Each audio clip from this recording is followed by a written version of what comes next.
알리나는 얼핏 보면 평범한 리셉션 직원 같지만 그 겉모습에 속지 마라.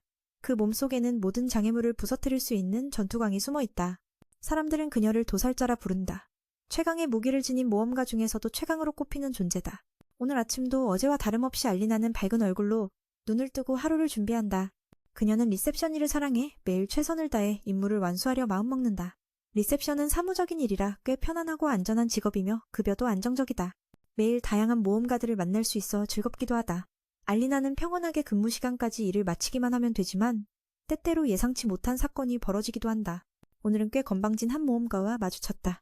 그는 자신이 조금 더 강하다는 이유로 유명인인 척하며 이것저것 요구하는 사람이었다. 모두 그 노인을 예의주시했는데 그는 협회의 정예층에 속한 인물이었다. 알리나는 그의 건방진 태도 앞에서도 침착함을 유지했다. 그는 지옥의 불용룡과 관련된 매우 어려운 임무를 받으러 왔다. 이 임무는 오랫동안 연기되어 왔기에 그의 은검단은 이 보스를 처치해 모두에게 보여주려 한다. 알리나는 등급 증명을 요구했지만 그는 유명한 자신을 아무도 모를 리 없다며 증명서를 내밀지 않았다. 그 말도 일리는 있지만 업무상 규정을 따라야 한다. 알리나는 속상하지만 억지로 가짜 미소를 지으며 그를 재촉했다. 빨리 해주세요. 다른 사람들도 기다립니다. 이 일을 처리하는데 평소보다 5배의 시간이 걸릴 것 같았다. 고대 카시아 대륙은 신의 축복을 받아 인류가 문명을 발전시켰지만 어느 순간 모든 것이 사라지고 대신 괴물들이 세상을 지배하게 되었다. 이곳은 세계에서 가장 위험한 땅이 되었다. 이 문제를 해결하기 위해 최초의 인간들은 던전에 들어가 괴물을 사냥했다. 그들이 바로 200년 전 모험가 직업의 기초를 닦은 선구자였다. 알리나가 일하는 협회는 그 최대 지부다. 하지만 그만큼 그녀는 종종 초과 근무를 하며 수많은 서류를 처리해야 한다. 그녀는 초과 근무를 몹시 싫어하기에 지쳐가고 있었다. 지금쯤이면 집에서 편히 쉬고 있을 텐데 일이 늘어나는 걸 가만히 둘 수 없어 그녀는 애써 힘을 냈다. 음료수를 한 캔 마시고 잠시 활력을 되찾았지만 다시 짜증이 났다. 최근 밀린 업무의 원인은 바로 벨프라 유적의 그 지긋지긋한 용 때문이다. 모험가들은 연속해서 패배했고 신청서와 취소서가 산더미처럼 쌓여 처리가 되지 않았다. 분노한 그녀는 파괴 모드로 전환해 그 보스를 직접 처치해 서류 작업을 없애버리려 작정했다. 내일부터는 반드시 제 시간에 퇴근할 거야. 초과 근무는 안 돼. 장면이 바뀌고 은검단이 지옥불용룡과 전투 중이다. 용은 세계에서 가장 강력한 생물 중 하나라 제거가 매우 어렵다. 그들은 모두 정해지만 온갖 방법을 써도 괴물에게 상처를 입히지 못했다. 아침에 나타난 그 노인은 기회를 틈타 무작정 돌진했다. 그러나 무거운 무기를 휘둘렀음에도 지옥불용룡의 비늘은 너무 단단해 아무런 효과가 없었다. 오히려 단 한 방에 휩쓸려 즉사하고 말았다. 이를 본 그녀는 마법사는 즉시 회복해야만 생명을 유지할 수 있었다. 젊은 마법사는 마법 공격 위치를 계속 이어갔지만 결과는 변함없어. 팀 전체가 누군가 죽기 전에 철수할 수밖에 없었다. 바로 그때 가장 강한 모험가인 알리나가 모습을 드러냈다. 그녀 앞에 나타난 적을 보자 한 달 동안 야근하며 준비한 분노가 끌어올라 최강 무기를 꺼내며 모두를 놀라게 했다. 이곳에는 그런 무기를 만들 만한 나이가 아무도 없었기 때문이다. 완전 신참인 매는 위험을 두려워하지 않고 돌진했다. 알리나는 곧장 용의 머리를 강타해 몇 초간 기절시켰다. 용은 곧바로 공격했지만 모두 피해내자 더 이상 싸우기 싫다며 포기하고 다시 공격해 용을 쓰러뜨렸다. 은검단 팀은 이 광경을 믿을 수 없었다 한 개인이 이렇게 큰 힘을 가질 수 있다니. 근접전에서 이길 수 없음을 깨달은 용은 하늘로 올라가 원거리 공격을 감행했다. 불을 뿜어 알리나를 태우려 했지만 그녀에게는 별 위협이 되지 않았다. 그녀는 다리 힘을 이용해 뛰어올라 용에게 접근했고 그 개같은 녀석을 욕하며 뾰족한 도끼 머리로 위에서 아래로 길게 내려쳐 용을 고통에 몸부림치게 만들었다. 과도한 부상으로 최종 보스는 결국 쓰러져 맨에게 승리를 안겼다. 대장은 그녀가 바로 사용자임을 알아챘다. 얼굴을 숨기고 혼자서 강력한 벌레들을 사냥하는 신비로운 모험가였다. 다른 멤버들은 충격에 빠졌다. 솔로 플레이어는 팀 플레이보다 위험이 크기 때문이다. 용을 처리한 뒤 희귀 아이템이 떨어졌지만 알리나는 관심 없었다. 그녀가 바라는 것은 단 하나, 더 이상 야근하지 않는 것이었다. 그렇게 그녀는 실패한 은검단 팀을 한번 흘낏 쳐다보고는 대장을 놀라게 했다. 다음 날 사용자가 또다시 최종 보스를 쓰러뜨렸다는 소식이 퍼져 도시의 많은 모험가들이 그녀의 멋진 전투 스타일을 열광했다. 알리나는 여기서 리라라는 귀여운 후배와 친해졌다. 리라는 사용자를 매우 존경하며 선배에게 정보를 묻기도 했다. 알리나는 깜짝 놀라며 난 아무것도 몰라요 라며 무심한 척했다. 다행히 리라는 순진해서 의심하지 않았다. 그녀는 사용자가 은검단에 합류하면 무적이 될 거라며 상상만 해도 즐거워했다. 하지만 알리나는 모험가를 계속하고 싶지 않았다. 오직 이 일, 즉 접수 업무만 좋아했다. 만약 모험가 협회가 가짜 카드를 사용해 던전에 들어간 사실을 알면 해고당할 게 분명했다. 그녀는 야근만 하지 않으면 이 접수 업무를 평생 할 수 있다고 생각했다. 그걸로 충분히 만족했다. 괴물을 잡으러 다니며 고생할 필요는 없었다. 장면은 대로 바뀐다. 그는 사형자의 정체를 알아내려고 애쓰고 있었다. 전날 그녀의 강력한 모습에 깊은 인상을 받았기 때문이다. 그러나 협회의 정보는 제한적이었고 그날 본 그녀와 일치하는 사람은 없었다. 팀원들은 리더가 그녀가 여자라고 단언한 것을 의아해했다. 사용자는 큰 무기를 들고 빠르게 움직이기 때문에 그게 믿기지 않았다. 그는 그녀의 검은 머리와 비취색 눈동자, 그리고 젊은 나이를 확신했다. 점심시간에 팀은 각자 물건을 사러 흩어졌다. 붉은 머리 청년은 쉬는 시간을 잠으로 보내고 싶어 했고 여자친구는 그를 챙겨 먹이를 줘서 힘을 내게 했다.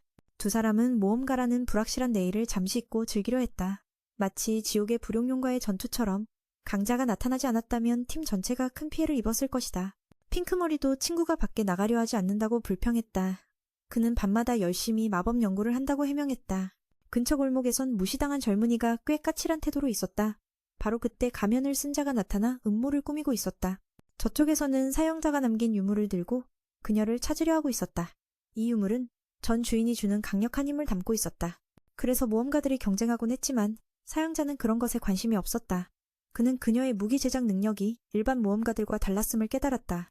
아마도 아주 오래전에 전해지지 않은 능력일 것이다. 자신이 반드시 찾아내야겠다고 다짐하는 순간 알리나가 지나갔다. 검은 머리와 익숙한 자태를 본 데는 바로 사용자임을 알아챘다. 그는 그녀를 뒤따랐고 그녀가 협회 안으로 들어가는 것을 확인했다. 게다가 접수 담당이라니 반드시 물어봐야 했다. 알리나는 오늘 일이 한가해 기뻐하고 있었는데 그가 다가와 인사를 건넸다. 그녀는 즉시 상황을 깨닫고 땀을 흘렸다. 은검단 대장이 여기 있는 이유는 자신을 알아챘기 때문이었다. 알리나는 침착한 척하며 그의 목적을 물었다. 처음에 그는 강한 도끼를 쓰는 사람을 찾는다고 말하며 단서를 묻자 알리나는 깜짝 놀라 아무것도 모른 척하며 그를 다른 곳으로 내쫓으려 했다. 그러나 쉽지 않았다. 대는 눈치가 밝아 그녀의 얼굴을 어둠 속에서 이미 봤다고 했다. 도끼를 든 검은 머리, 비취색 눈동자, 틀림없었다.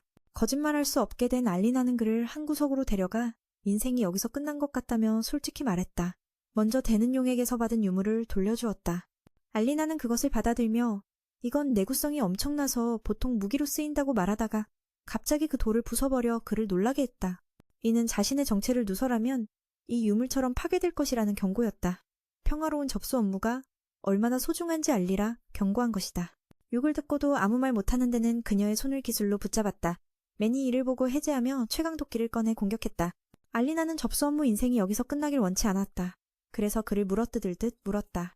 그는 이것이 오래전 잃어버린 전설의 기술임을 확신했고 알리나는 이해하지 못했다. 그 무기는 최고급 전설 무기였지만 오래전에 전해지지 않았다. 무기를 만들고 있나? 그녀가 말을 마치자마자 한 방에 보석을 부숴버렸고 그 남자는 깜짝 놀랐다. 이건 그가 자신의 정체성을 입 밖에 내면 이 보석처럼 될 것이라는 경고다. 평화로운 삶을 유지하며 접수원으로 일하는 것이 얼마나 중요한지 잘 알고 있다. 누군가가 그 평화를 깨려 한다면 그 결말은 오직 죽음뿐이다. 개처럼 욕을 먹고도 아무 말도 못하지만 그래도 그녀의 손목을 잡으려 애쓴다. 그 모습에 그녀는 최강의 망치를 소환해 공격하기로 결심한다. 그녀는 자신의 접수원으로서의 인생이 여기서 끝나지 않길 바라며 그 남자에게서 도대체 그 망치는 어디서 나온 것인지 묻는다. 그는 이것이 기술이라고 확신하지만 알리나는 전혀 이해하지 못한다. 이 무기는 전설적인 고급 무기지만 오래전에 잃어버린 것이라고 한다. 그녀는 그 이야기를 듣기를 거부하며 다시 그 문제로 돌아간다. 그는 자신이 그녀를 팀원으로 모시고 싶다고 말하며 어제의 모습에 매료되어 그녀를 꼭 얻어야 한다고 한다. 그 말을 들은 알리나는 이 남자를 성희롱으로 고소하고 싶지만 비밀을 지키기 위해서 빨리 죽여야 할 것 같다고 생각한다. 자신이 지난번 용을 처치한 이유는 너무 많은 일이 생겨서였고 사실 모험자가 될 생각은 없었다고 전한다. 그리고 서류가 쌓여만 가는 절망을 이야기한다. 그녀는 최선을 다했지만 일이 줄어들지 않아 답답하다고 느낀다. 그래서 이런 상황이 생길 때마다 보스를 처치하러 가는 것은 화풀이와 일을 동시에 해결하기 위함이다. 모두가 그의 같은 모험가 때문에 자신이 더 많은 일을 해야 한다고 느끼고 있다. 이 말이 너무 말이 안 되지만 제이는 사과하며 결국 인재를 팀에 초대할 수 없게 된다. 알리나는 마지막으로 경고한다. 오늘 일에 대해 입을 열면 반드시 죽을 것이라고. 그들이 협회에 돌아오자마자 리라가 불행한 사람을 만나는 것을 보게 된다. 그는 그녀를 협박하며 숨겨진 임무를 하도록 요구한다. 알리나도 나서서 도와주며 그런 비밀 임무 같은 건 없다고 말한다. 그러나 그는 믿지 않고 마치 개에게 물린 듯 거칠게 행동한다. 그는 접수원들이 교만하게 숨기고 있다고 생각하며 그 때문에 화가 나고 있다. 결국 오늘 있었던 일을 수군거린다면 그는 틀림없이 죽을 거야. 협회에 도착하자마자 리라가 불쾌한 녀석과 맞닥뜨렸어. 그 녀석은 무서워하는 그녀에게 비밀 임무를 강요했지. 알리나는 나서서 비밀 임무 같은 건 없어요 라며 도왔어. 하지만 그놈은 믿지 않고 마치 개한테 물린 듯 화를 내며 오만한 접대 담당들이 뭔가 숨긴다 생각하며 민감하게 굴었어. 비밀 임무? 모험가들이 자존심 때문에 소문내는 허풍일 뿐 실제로는 전혀 없다고 알리나는 침착하게 설명했어. 그런데 그 녀석은 그걸 잔소리라고 여기고 경멸 어린 눈빛까지 보내며 그녀의 옷깃을 잡고 싸움을 걸려 했지. 그때 다이씨가 나타나서 그 녀석을 슬레이라 부르며 접대 담당에게 손대지 말라고 경고했어. 그가 너무 거칠게 나오자 그 녀석은 덤벼들었지만 아우징이 그것을 다 봤어. 결국 그 녀석은 개처럼 도망쳤고 나중에 꼭 갚아주겠다고 으름장을 놓았지. 리라는 구출되어 안도의 한숨을 내쉬었어. 그 날카로운 녀석은 너무 흉포해서 접대 담당인 자신까지 해치려 했으니까 알리나는 고마움을 전하며 다음에 어려움 있으면 꼭 알려달라고 했어. 그 젊은이는 그녀가 괜찮은지 물었지. 결국 어떤 일이든 쉽게 흥분하는 녀석은 꼭 있잖아. 그런 사람은 너무 자극하지 말라고 조언했어. 오늘 같은 일이 다시 생기면 안 되니까. 알리나는 감사 인사를 하고 왜 은검단 대장이 마침 여기서 자신을 도와줬는지 물었지. 다이는 위협받자 겁먹은 척 지나가던 거라며 긴장하지 말라고 했어. 그는 곧바로 떠났는데 오래 있으면 알리나에게 위험할 거라 생각했거든. 다음날 아침 매는 수많은 생각과 함께 깨어났어. 처형인이라는 사실이 발각된 이후로 마음이 편하지 않았거든. 매는 그 청년의 입을 막으려 무력을 쓸까 고민했지만 다이는 협회 내 권력자라 들키면 해고될 위험이 컸어. 매는 현실을 받아들이지 못하고 침대에서 뒤척였지. 하지만 접대 일을 하면서 집도 살 수 있었던 걸 떠올리며 다시 마음을 다잡았어. 결국 일하는 게 최고? 해고될 순 없으니까. 정오쯤 비밀 장소에서 혼자 식사하던 알리나는 제이가 아침 내내 자기 주변을 맴돌던 이유가 궁금했어. 이름을 부르자마자 제이가 나타나서 이곳이 정말 멋지다며 조용하고 높은 곳에서 경치를 볼 수 있다고 칭찬했지. 알리나는 즉시 최강 무기를 꺼내 그 녀석을 한 대 때릴 준비를 했어. 제이는 깜짝 놀라. 내가 뭘 했는데? 라며 변명했지만 그녀는 지금은 점심시간인데 갑자기 찾아와서 기분 망쳤다고 꾸짖었지. 제이는 그녀의 성장한 능력이 언제부터인지 묻자 그녀는 대답을 회피했어. 그는 그런 능력을 얻는 조건이 아직 명확하지 않고 대부분 운에 달려있다고 말했지. 그런 운이라면 접대 일을 하는 건 낭비라며 알리나에게 자신처럼 모험가가 되라고 권했어. 그녀는 단호히 당신이 여기서 아무리 맴돌아도 내 선택은 변하지 않는다며 은검단에 참여하지 않겠다고 선언했지. 걸으면서도 왜 신이 접대 담당인 자신에게 그런 강력한 기술을 주었는지 혼자 궁금해했어.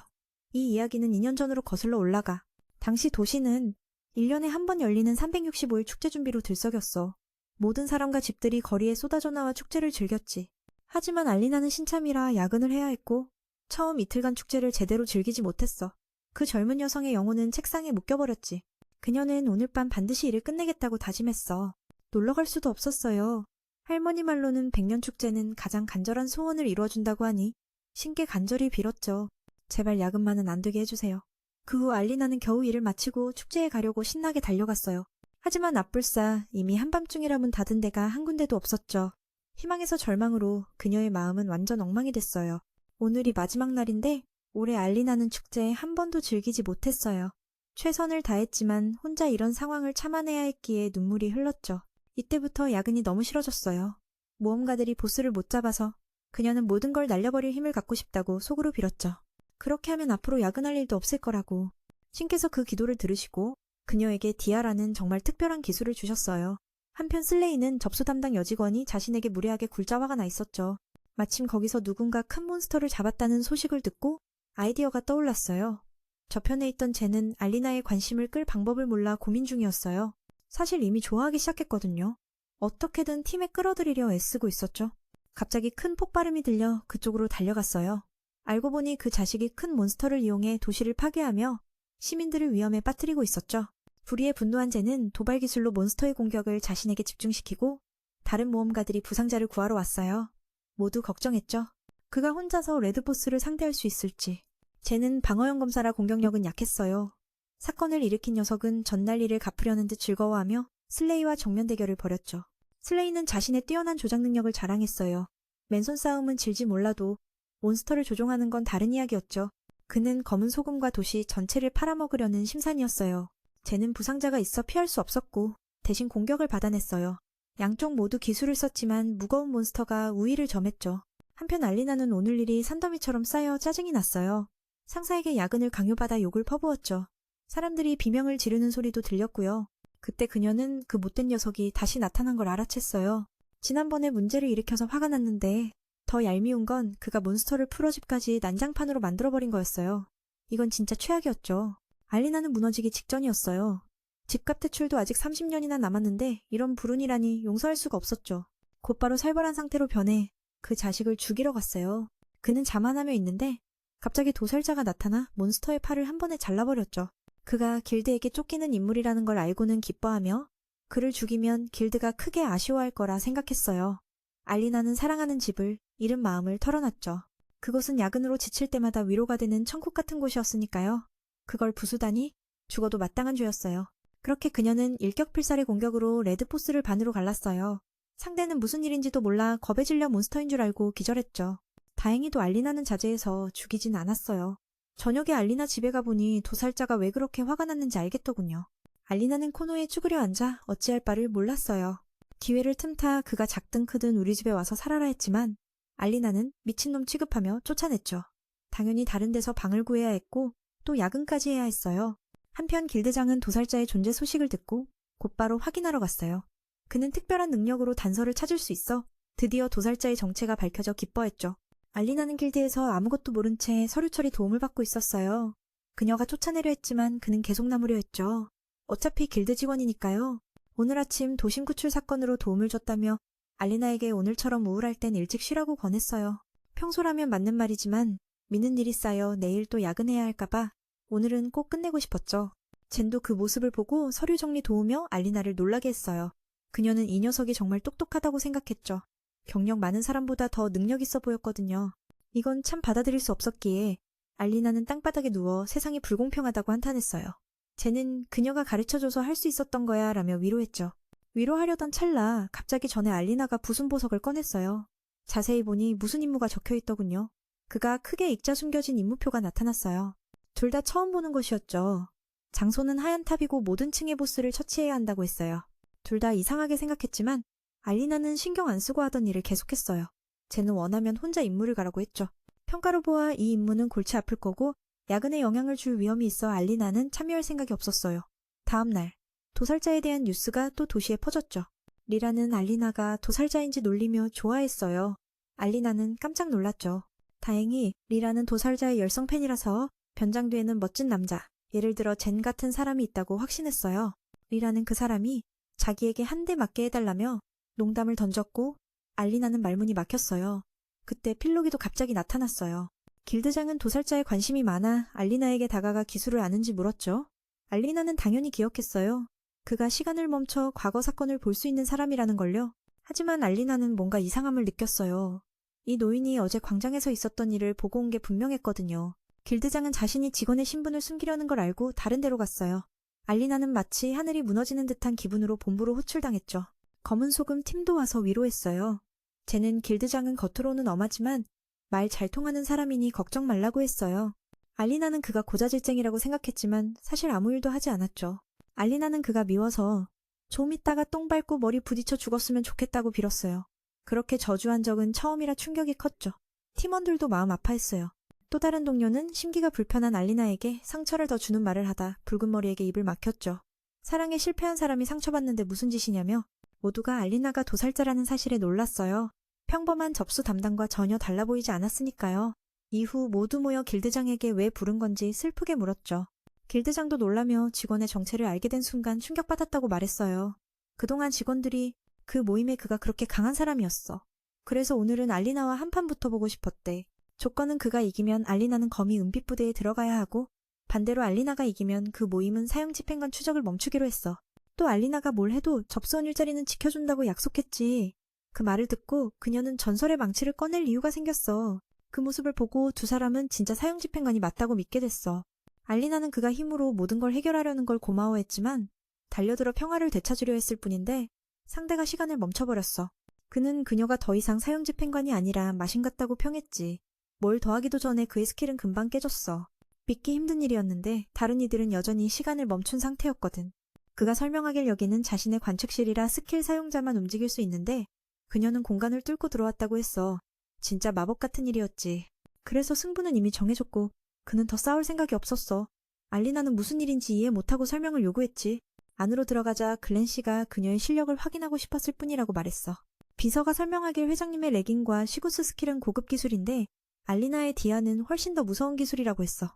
그래서 그녀가 상대의 스킬을 깰 수 있었던 거지. 요컨대 알리나의 스킬은 디아라 확신하며 그게 뭔지는 신경 쓰지 말고 약속대로 더 이상 자신들과 엮이지 말라고 하며 떠났어. 회장은 백색탑 이야기를 꺼냈어. 젠에게 보고받고 조사한 결과 그곳을 찾았는데 진짜 아무도 몰랐던 새로운 지하 감옥이었지. 유물에서 받은 명령은 고대인들이 숨긴 비밀 임무였어. 이 말은 곧 그녀의 일이 많아질 거라는 뜻이었어. 그가 탐험팀을 꾸려 그 감옥을 개척하려 했거든. 알리나는 노인을 들어올리며 이 일로 임무가 갑자기 폭증할 거라며 장시간 초과 근무가 불가피하다며 투덜거렸어. 울면서 지옥 같은 잔업의 시작을 예감했지. 그 말을 듣고 그는 알리나가 사형 집행관이 된 이유가 잔업을 피하려고 한 것임을 깨달았어. 젠도 동의하며 살짝 미안해했지만 일은 일이라며 근래는 그녀가 거미 은빛 부대 임무를 함께하길 바랐어. 보상은 매우 후했지. 처음에 알리나는 거절하며 약속을 깨는 거냐고 물었고 곧 바빠서 못 갈 거라 했어. 회장은 그녀의 접수원 일에 직원 한 명을 더 붙여주겠다고 제안했어. 2명이면 훨씬 빠를 테니까. 그 말을 듣고 알리나는 혼자 잔업 안 해도 된다며 마음속으로 오케이 했지. 그리하여 매일 일찍 퇴근하는 꿈이 드디어 현실이 되었어. 하지만 그는 약속을 지켜 잔업을 시키지 않겠다고 약속해야 했지. 그리고 집이 없던 알리나는 그날 밤 거미 은빛 부대 기숙사에 묵었어. 방은 그녀의 방보다 훨씬 화려하고 호화로웠지. 부족할 게 없었고 특히 늦잠 잘 수 있다는 점이 최고였어. 기뻐하는 와중에 제니 부르러 왔어. 얼마 후 임시팀이 구성되었고 루이도 자신이 회복 전문 백마법사라고 소개했지. 하극은 원거리 공격에 강한 흑마법사였고 알리나는 접수원 출신이라 근접전을 맡겠다고 했어. 그렇게 모두 함께 새로운 지하 감옥 탐험을 향해 나아갔어. 두 사람은 키아가 우울해 보여서 물어보니 오늘 할머니가 휴가를 써서 임무를 다녀왔다고 했다. 데이는 하루쯤 잃는 게 뭐 대수냐며 그런 표정을 지을 필요 없다고 했지만 결국 혼나고 말았다. 그게 월급쟁이의 보상이라며 그건 마치 인권처럼 신성한 거라. 팀장은 할머니에게 붙잡혀 정신교육을 받았다. 다행히 두 녀석이 다른 일로 북을 치며 상황을 모면했다.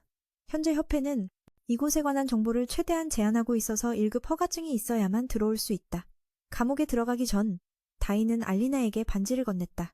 그것은 그들이 속한 은검단의 유물로 동료가 위험에 처하면 수정이 빛나는 역할을 한다. 루리리가 그걸 팔면 꽤 비싸겠다며 농담을 했지만 알리나는 우정마저 팔아넘기는 것이라며 한 방 먹였다. 이번이 알리나가 동료와 처음 싸우는 경험이라 다이는 신신당부했다. 원래는 방어 담당이라 몬스터의 주의를 끄는 역할을 맡아야 한다고. 첫 번째 층에서 그들은 거대하고 무기를 다루는 늑대를 만났다. 마치 그 층의 보스 같은 위험이었다. 팀장도 자신의 역할을 하며 적을 도발했다. 그의 시거스 기술은 거의 모든 공격을 막아냈다. 그 틈을 타 알리나는 맹렬히 공격했고 그 몬스터는 곧 쓰러졌다. 그녀는 이게 바로 팀플레이 방식이구나 라며 천진난만하게 말해 3명을 당황하게 했다. 사실 처음부터 작게 공격했으면 더 빨랐을지도 모른다. 2명의 마법사도 활발해졌다. 루리리가 알리나를 칭찬하자 어린애 같다고 놀렸고 알리나는 어른이라고 반박했다. 4명은 계속 나아갔지만 1층 보스가 없다는 사실을 깨달았다. 이런 일은 이전에 없었기에 루리는 고대인들이 이 임무를 만든 이유를 궁금해했다. 알리나는 던전을 만든 사람들이 이미 사라진 것 아니냐고 물었고 루리는 그것을 대지의 분노 사건이라 불렀다. 고대인들은 강력한 힘을 추구하다 신의 분노에 다 멸망했다고 전해진다. 그러나 그것은 단지 이야기일 뿐 누구도 고대인들이 사라진 진짜 이유를 확인하지 못했다. 그때 그들은 비명소리를 듣고 급히 달려갔다. 현장에선 루리가 회복 마법을 쓰려 했지만 이미 3명은 죽은 상태였다. 그 광경은 키아에게 어린 시절 기억을 떠올리게 했다. 데이는 그녀에게 보지 말라고 조언했다. 분석 결과 이 사건의 범인은 방패를 뚫고 일격에 전사를 죽였다. 다행히 근처에 자푸스라는 생존자가 있었다. 그는 제이와 맞먹는 강함을 지녔으며 인간형 몬스터가 나타나 능력을 쓴다고 전했다. 그때 갑자기 귀신이 떨어져 공격했지만 알리나가 박살냈다. 이를 본 자푸스는 그녀를 사형 집행인이라 부르며 화염진과 무기를 만들어낸 괴물이라며 비웃었다. 제이는 저기 다이처럼 능력을 쓰는 진짜 괴물이라 추측했다. 협회에 돌아와 그는 회장에게 보고했다. 자푸스의 팀이 은검단 바로 아래 순위인데 전멸했다니 그 괴물이 전설의 능력을 쓰는 게 분명하다. 너무 위험해 협회장은 중단을 명하려 했지만 루스는 그들의 약한 태도에 분노하며 계속하자고 주장했다. 그는 처음부터 은검단을 싫어했으며 자신이 자격 있는 자라고 주장했다. 심지어 팀에 들지 못하면 사형 집행인을 괴물이라 부르며 소문을 퍼뜨리겠다고 협박했다. 이 녀석은 강력한 유물을 얻고 싶어 했다. 알고 보니 자푸스도 이전에 신비한 가면을 쓴 자에게 비밀 임무를 전달받았다. 가장 깊은 곳에 특별한 유물이 잠들어 있는데 아마도 다이일 가능성이 컸다. 알리나의 생활에 영향을 줄까 걱정한 제이는 그의 말을 따르기로 했다. 밤에 그는 M에게 내일부터 같이 가지 말라며 그녀는 접수원으로 돌아가고 기존 약속은 유지된다고 알렸다. M은 이상함을 느꼈지만 야근만 안 하면 괜찮다고 생각했다. 알리나는 이번이 이 방에서 잘 수 있는 마지막일 거라고 생각하며 다이의 손을 묶었다. 누가 쫓아내는 것도 아닌데 오늘 옷차림 예쁘다는 칭찬을 들었다. 평소엔 교복만 입는데 청년은 칭찬받아 운이 좋다고 생각했다. 그녀는 얼굴을 붉히며 쫓아냈지만 불안해하며 그가 정말 자신을 도울 필요가 없느냐고 물었다. 그는 그 인간형 몬스터가 능력을 쓴다며 자신은 반드시 가야 한다고 말했다. 그게 바로 은검단이라는 거였다.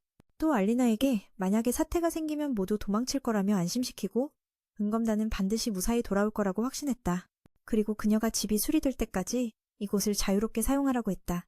그가 떠난 뒤 키아는 예전에 모험가선이라는 아저씨와 친하게 지냈던 아픈 기억을 떠올렸다. 잘하면서 팀에 들어가 무적이 되겠다고 다짐했던 그다. 그는 그녀에게 접수원이 더 안정적이고 안전하다고 조언했다. 알리나는 참여를 요구하지 않았다. 그러나 어느 날 선이 사고로 죽자 그녀는 슬퍼하며 그 약속이 거짓말 같아 그를 깨우려 애썼지만 소용없었다. 알리나는 며칠간 절망 속에 울었고 깨어나 보니 오랜만에 그 꿈을 꾼 자신을 발견했다. 그래서 그녀는 동료들이 반드시 무사히 돌아오길 바랐다. 한편 백색탑에서는 제이가 계속 탐색 능력을 사용해 피로를 느끼고 있었다. 그들은 인간형 몬스터를 피하고 싶어 했다. 라푸스는 무시하는 태도로 두 동생을 자극했지만 다이가 제지했다. 이 못된 녀석과 싸우지 않는 게 상책이었다. 마지막 방에 도착하자 그들은 핀내나는 냄새를 맡았다. 약간 빛을 밝혔을 때 인간형 몬스터가 나타났다. 그는 자신이 괴물이 아니라 마신시아라고 소개했다. 그의 기술은 대지 폭풍이라 불리며 창을 쏘아 날렸다. 데이는 재빠르게 막아내며 그가 흥분해 즐거운 전투가 될 것이라 말했다. 물러나려던 찰나 그들은 그자에게 발목 잡혀 갇히고 말았다. 알고 보니 그는 영혼을 마신에게 제물로 바치려 했고 이전 새 모험가의 죽음도 그의 짓이었다. 그는 바로 마신시아다. 그의 기술은 폭풍으로 직접 창을 날린다. 그가 반응할 수 있도록 서서히 방어를 하게 되었고 그는 흥분하며 흥미로운 전투가 펼쳐질 것이라고 생각한다. 물러나려던 찰나 그들은 그놈의 나쁜 짓에 갇히게 된다. 알고 보니 이놈은 그들의 영혼을 마신에게 바치려는 것이었고 지난번의 새 모험가의 죽음도 그의 소행이었다. 목적은 마신을 부활시키고 신성한 무기를 빼앗는 것이었다. 그는 기분이 좋았지만 갑자기 찔려서 죽어버린다. 시야에 들어온 자는 모두 사냥감이며 악당의 영혼은 흡수당하게 된다. 하지만 그 영혼의 맛은 너무 형편없어 더러운 것이라 여기고 새아이의 영혼이 그러한 것인지 궁금해한다. 한편 알리나는 여전히 평소처럼 열심히 일하고 있으며 가끔씩 고리장식을 꺼내보며 그들이 정말 괜찮은지 자문한다. 이때 마인마시는 자신의 전시를 시작하고 그들은 그의 강력한 능력을 알게 된다. 데이는 그에게 맞설 수 없고 루리는 마법을 쏘지만 그마저도 허사다. 그 기술은 단지 장난일 뿐 루리는 팀장을 위해 회복 마법을 외워서 그가 큰 부상을 입지 않도록 한다. 이번에 시야에 던진 창은 방패의 한 부분을 부수어버린다. 다행히도 상처는 곧바로 회복되어 적이 흥미를 느꼈습니다. 이 재생 능력은 필수적이어서 그는 그것을 빼앗고 싶어 했습니다. 시야가 거울을 통해 루리의 능력을 빨아들였고 심지어 지팡이도 빼앗겼습니다. 하지만 그는 즉시 부수지는 않았습니다. 루리는 평정을 잃고 능력을 활성화하려고 했지만 쉽지 않았습니다. 그들은 그의 목에 있는 문양을 바라보며 유물과 다름없다는 것을 알게 되었습니다. 아마도 이 마족은 고대 조상들에 의해 만들어진 것이었고 더 이상 장황하게 설명할 필요 없이 그는 세 개의 관통검을 만들어 그들을 겨냥했습니다. 정면에서 맞닥뜨린다면 두 명은 분명히 죽을 것입니다. 그래서 팀장인 제인이 대신 책임을 지겠다고 했고 그동안 다른 이들은 도망치라고 했습니다. 루리는 동의하지 않았습니다. 그렇게 젊은 용사는 마인을 도발하며 자신과 싸우라고 외쳤고 시아는 웃음을 터뜨렸다. 쟤는 시구스 혈통을 활성화해 방어했다. 보통 이 스킬은 동생의 초회복과 함께 쓰지만 빼앗겨 어쩔 수 없었다. 역시 지팡이의 힘이 최고였다.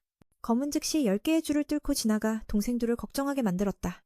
하지만 그 공격으로 은검대장은 쓰러지지 않았다. 그는 계속 공격하라고 말하며 자신이 모두 말겠다고 했다.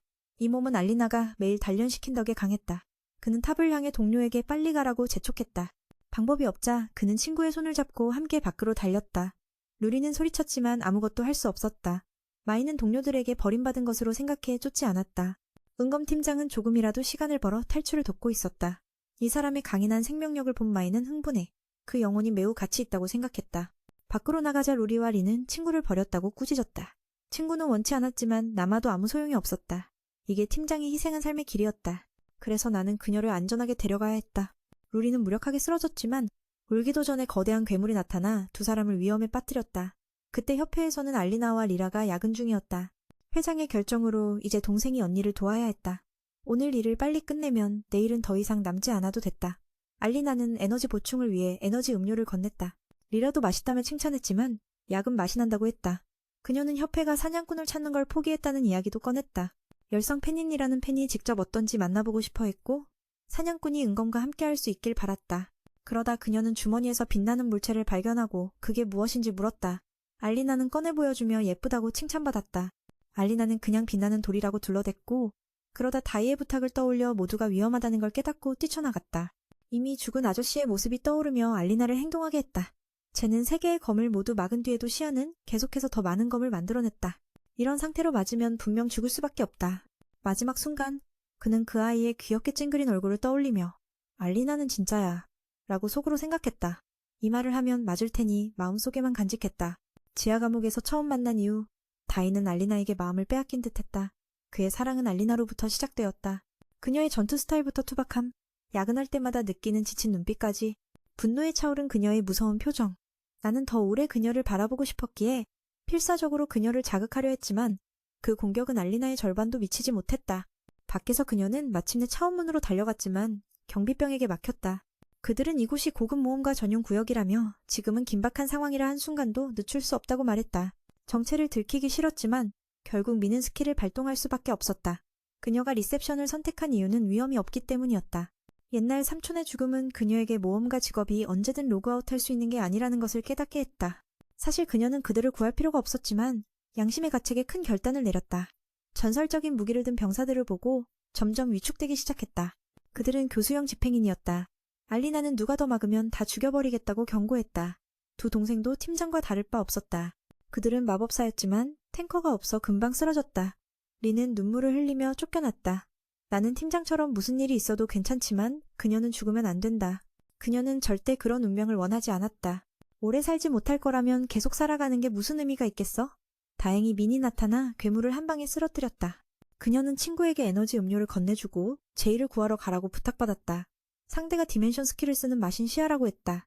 알리나는 걱정 말라며 그 청년을 무사히 데려오겠다고 다짐했다. 내부로 들어가자 제이의 시체가 보여 슬펐다. 그가 살아 돌아오겠다는 약속이 거짓말처럼 느껴졌다. 딜을 깨우려 애쓰는데 적이 창을 던졌지만 그녀는 피했다. 시아는 놀라며 민을 흥미롭다고 칭찬했다. 이 마신이 모두를 해친 자임을 깨달은 알리나는 결전을 결심했다. 그녀는 포파 디멘션을 발동해 마신에게 강력한 일격을 가했지만 그 정도로는 끝내지 못했다. 강력한 적과 마주한 시아는 흥미를 느끼며 인간이 자신과 같은 수준의 술법을 쓴다며 원거리 공격인 최후의 심판을 사용했다. 수많은 검이 알리나를 겨냥했고 그녀는 모두 피하지 못해 고통스럽게 쓰러졌다. 다행히 마지막 타격은 끈으로 막았다. 그는 죽지 않았고 이 청년의 끈질김에 마신도 감탄했다. 기회를 틈타 미는 뾰족한 머리로 적을 찔렀다. 검은 돌이 밝힌 듯한 몸에서 피가 흘렀고 그녀는 다가가 상태를 살폈다. 그는 의식을 잃었을 뿐 죽지 않았다고 했다. 그녀의 목소리를 듣고 깨어난 것이다. 이 말에 알리나는 눈물을 흘렸다. 청년은 다가가 그녀를 위로했다. 약해진 그녀는 공격하지 않고 자신이 마시던 에너지 음료를 건넸다. 그녀는 간접적으로 자신의 뮤즈에게 입맞춤을 받은 듯 기뻐했다. 뜻밖에도 시아는 다시 일어나 아무 일도 없던 것처럼 행동했다. 자신이 인간에게 이렇게 다칠 줄 몰랐다며 충격을 받았다. 그러나 이미 회복 스킬을 빼앗아서 괜찮다고 했다. 그래서 단 한 방에 끝내야 한다고 말했다. 그래야 다시 태어나지 못하게 할 수 있다. 시아는 그녀의 힘이 자신을 만든 존재들과 맞먹는다고 평가했지만 그 정도로는 이길 수 없다고 했다. 그는 예전에 어리석은 인간들을 전부 학살했다고 말했다. 이 말에 그들은 고대인들이 사라진 게 아니라 마신에게 죽임당했음을 깨달았다. 시아에게 약자는 도태될 뿐이었다. 그는 즉시 수백 개의 검을 만들어 그들을 겨냥했다. 미는 그녀를 보호하고 싶었지만 손에 무기가 없었다. 그래서 자신의 몸으로 알리나를 감싸려고 했다. 물론 그녀는 동의하지 않았다. 아무리 탱커라도 이 많은 공격을 견딜 수 없기 때문이었다. 알리나는 리셉션으로서의 결의를 말하며 일을 끝내고 다시 아르바이트를 하겠다고 했다. 그렇게 그녀는 포위망을 뚫고 다른 곳으로 도망쳐 시선을 끌었다. 수많은 거미민을 향해 날아왔지만 그녀는 거의 모두 피했다. 그러나 너무 많은 상처를 입었다. 자신의 소망을 떠올리며 그녀는 반드시 언젠가 평화로운 삶을 살 것이라 맹세했다. 그래서 여기서 지면 안 됐다. 알리나는 힘을 최대치로 끌어올려 제이를 놀라게 했다. 그녀는 무서운 속도로 돌진했고 마시는 두려움에 떨었다. 그는 한 번 더 맞아 날아갔지만 아무것도 할 수 없었다. 인간에게 밀리다니 믿을 수 없었다. 너무 분해서 모든 것을 끝내려 수천 개의 검을 쏟아냈다. 그는 알리나가 도망칠 곳이 없다고 생각했지만 그녀는 그런 생각이 없었다. 모두를 무사히 돌려보내겠다고 말했다. 그녀는 1000개의 검에 찔렸지만 아무렇지 않았다. 이 상태에서 알리나의 방어력은 매우 높아 거의 무적이었다. 제이를 깜짝 놀라게 한 알리나의 노란 마법진을 본 시아는 두려움에 떨었다. 그는 손이 잘려나갔지만 무슨 일이 일어난 건지 이해하지 못했다. 지금까지도 시아는 전능한 마신을 인간이 이겼다는 사실을 믿지 못했다. 알리나는 자신의 평화를 위해 죽으라 외치며 상대 몸을 둘로 쪼개며 이 치열한 싸움을 끝냈다. 은검 팀장은 충격에 빠졌다. 고대인들조차 이 녀석에게 패했는데 미니 마신을 이겼다니 믿기 어려웠다. 시아는 아직 살아있었고 세상에는 자신과 같은 존재가 많다고 말했다. 그러니 이 싸움은 끝나지 않을 거라고 했다. 알리나는 그의 쓸데없는 말을 듣지 않고 한 방에 날려버렸다. 미는 왜 그에게 말을 더 하게 두지 않느냐고 했지만 알리나는 자신에게 방해되는 자들은 제 시간에 죽어야 한다고 말했다. 그는 겁먹어. 이번에는 다시 괴롭히지 않을 것이다. 마신의 검은도를 회수한 후 그들은 밖으로 나왔다. 두 동생은 기뻐했고 모두가 지금까지 산 것도 알리나 덕분이라 고마워했다. 3명은 그녀에게 감사 인사를 전했고 그녀는 기뻐했지만 일을 미뤄야 해서 짜증도 났다. 이제 괜찮아졌으니 며칠은 야근을 해야 할 거라고 했다. 그래도 모두를 살려낸 데 대해 기뻤다. 며칠 후 마신을 처치한 덕분에 루루의 스킬이 돌아왔고 그녀는 두 동료를 회복시켰다. 미는 정체가 드러나면 쫓겨날 줄 알았지만 그날 회장이 병사들의 입을 막아줘 모든 게 정상으로 돌아왔다. 하지만 야근은 피할 수 없었다. 일하는 중에 제이가 다정하게 다가와 불렀다. 알리나는 바쁘니 말하지 말라 했지만 그는 도와주고 싶어 했다. 알리나는 그가 아직 완전히 회복하지 않았다고 걱정해 거절했다. 전날 이후 그의 기분은 한층 좋아졌고 그는 웃으며 자신이 그녀가 마시다 남긴 에너지 음료 덕분이라고 했다. 결국 그녀는 그를 놀리며 가서 죽으라고 했다. 잠시 후 그녀는 일을 빨리 끝내기 위해 줄잡이를 빌려 야근을 하자고 제안했다. 청년은 사랑하는 사람과 함께 있으니 더 바랄 게 없다며 기꺼이 동의했다. 며칠 후 알리나는 아침 근무를 훌륭히 마치고 스스로에게 유명한 햄버거 점심을 선물하려 하고 있었다. 그가 왔다. 긴급 임무가 있다고 했기에 한두 분 늦는 건 괜찮겠지 싶었다. 그녀는 화가 났지만 말로는 하지 못했다. 마음속에선 거절할까 말까 싸우고 있었다. 상대방은 서둘러 서류를 처리하라고 재촉했고 그게 그녀를 더 짜증나게 했지만 결국 동의할 수밖에 없었다. 일이 끝나고 나니 이미 늦어버려 알리나는 자리에서 바로 밥을 먹어야 했다. 리라는 언니에게 왜 그냥 거절하지 않냐고 물었고 그녀는 설명했다. 그런 사람들의 불평을 받아들이면 더 많은 일이 생긴다며 지금은 참고 견디는 게 최선이라고. 곧 1년에 한 번 있는 축제가 다가오는데 그때를 위해 일을 효율적으로 끝내고 3일 동안 쉴 시간을 만들고 싶다고 했다. 최근 2년간 알리나는 축제를 제대로 즐기지 못했기에 올해는 꼭 제 시간에 끝내야 한다고 다짐했다. 리라는 경험이 없어 그때 일이 정말 많냐고 물었고 솔직하게 대답했다. 많다는 걸 넘어서 지옥 같은 업무라고. 축제 기간에는 임무 완료에 따른 보상이 크게 올라 모험가들이 이 기회를 최대한 이용한다. 평소 숨겨져 있던 자들도 그룹을 이루어 모습을 드러낸다. 리라는 결과를 이미 알고 있어 두려워졌다. 다행히 지난 2년간 알리나는 많은 교훈을 얻어 두꺼운 노트에 기록해두었다. 또한 축제 3일간의 일정도 꼼꼼히 짰다.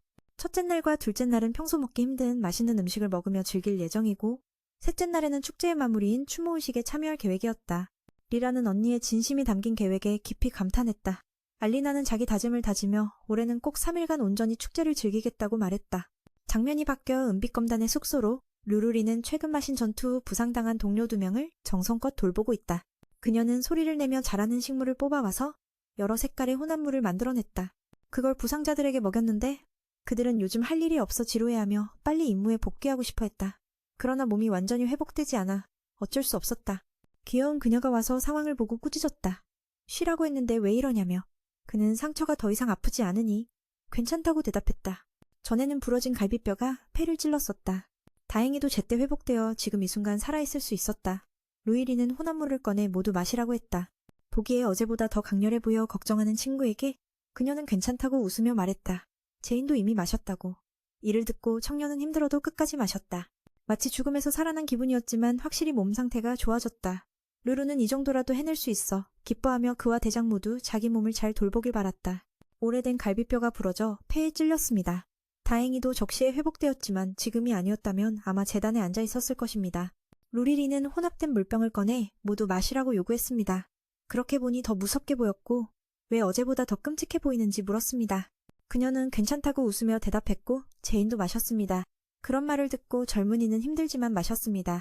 죽었다가 살아난 것 같은 기분이었지만 실제로는 더 건강해졌습니다. 루리는 이렇게밖에 할 수 없어서 매우 기뻤고 팀장과 함께 잘 보살펴주기를 바랐습니다. 오늘 알리나는 일찍 돌아와 기분이 매우 좋았습니다. 디저트 가게는 아직 열려 있어서 그녀는 잠깐 들러서 사왔습니다. 스스로 승자의 특권이라고 생각하며 안에는 여러 종류가 많아서 그녀는 다양한 것을 사서 가져갔습니다. 딸기 케이크를 마지막으로 찾았는데 의외로 루리도 원했습니다. 서로 친해진 지 오래라 알리나도 양보했습니다. 전반적으로 일찍 돌아온 기분이 좋았고 케이크 하나 때문에 기분이 상할 수는 없었습니다. 메이는 행복 속에서 승리의 맛을 느끼며 즐겼습니다. 루리리는 마지막 케이크를 빼앗은 것에 대해 약간 미안하게 생각했습니다.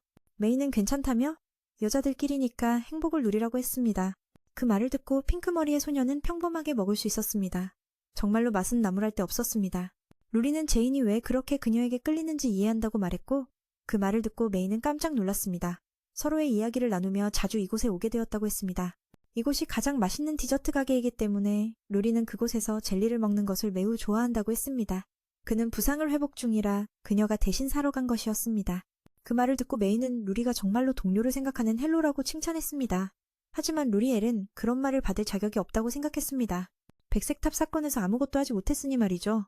조금만 더 잘못했으면 두 동료가 죽을 뻔했는데 알리나가 적시에 도착하지 않았다면 그들은 이미 생명을 잃었을 것입니다.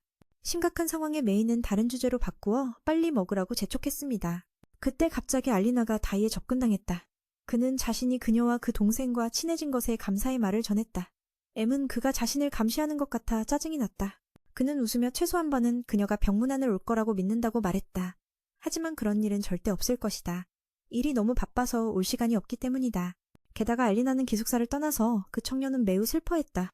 집이 최고라며 고쳤다면 불편한 그곳에 있을 이유가 없다고 말했다. 한편 루리는 축제 깃발을 보는 게 즐거웠다. 올해는 모두와 함께 갈 수 있기를 바랐다. 그때 얼굴이 붉은 빨간머리 한 명이 나와 그를 못마땅한 눈으로 바라보았다. 다음날 아침, 축제가 시작되기 10일밖에 남지 않은 시점에서 알리나와 라이라는 백년 축제에서 자유를 쟁취하기 위한 싸움에 몰두하고 있었다. 그 동생은 M이 사랑에 빠진 건 아닌지 생각했다. 보통 연인들만 축제를 기다리고 즐기기 때문이다. 더욱이 백년 축제는 도시에서 가장 유명한 데이트 이벤트로 알려져 있다. 알리나는 이번 이야기를 처음 듣고 놀랐다. 나라는 혼자 가고 싶어하는 그녀를 이해했지만 주변이 온통 애정 넘치는 커플들 뿐이라 혼자 가는 건 무리라고 말했다. M은 혼자서 축제를 즐기는 게 나쁘지 않다고 생각했다. 그 말을 듣고 라라는 M이 정말 강하다고 결론 내렸다. 아마도 초과 근무의 달인답다며. 라라는 울면서 자신도 같이 가고 싶지만 이미 약속이 있다고 했다. 그녀에게 그 사람이 누구냐고 물었고 답은 단두대 기사였다. M은 너무 충격받아 그 사람의 머리를 바닥에 내리쳤다. 그녀는 동생이 혹시 사랑에 속는 건 아닌지 걱정했다. 그러나 그 얼간이 동생은 단두대 기사 미니어처 모형을 꺼내며 그와 함께 놀러갈 거라고 했다. 그를 매우 존경해 많은 시간을 들여 만들었다고 했다. 만약 그가 후드를 벗으면 멋진 얼굴을 볼 수 있을 것이란 상상을 하며라 라는 어이가 없었다. 그래서 빨리 서두르라고 재촉했다. 시간이 다가오고 있었다. 갑자기 밖에서 수많은 발걸음 소리가 들렸다. 알고 보니 수백 명의 모험가가 동시에 축제장으로 달려온 것이었다. 알리나는 깜짝 놀랐다. 서류 작업이 끝난 후 모든 접수원들이 지쳐 쓰러졌다. M은 왜 이런 일이 벌어졌는지 모르겠다고 했다. 최근에 모험가들이 사냥할 만한 좋은 먹잇감이 없었기 때문이다. 진상을 밝히려 그녀는 즉시 상사에게 가서 문의했다. 만약 오늘과 같은 혼란이 해결되지 않으면 3일간의 축제가 중단될 수도 있었다. 장면이 바뀌어 은검단 팀이 신입 멤버와 함께 훈련 중이었다. 사이비는 아직 어리지만 근접 전투 능력이 뛰어나 은검단이 이전 위치를 되찾는 데 중요한 존재였다. 그 동생은 두려움 없이 괴물에게 돌진했다. 덕분에 한 방을 성공시킨 후 자축까지 했다. 다른 3명도 그를 칭찬하며 젊은 천재라 불렀다.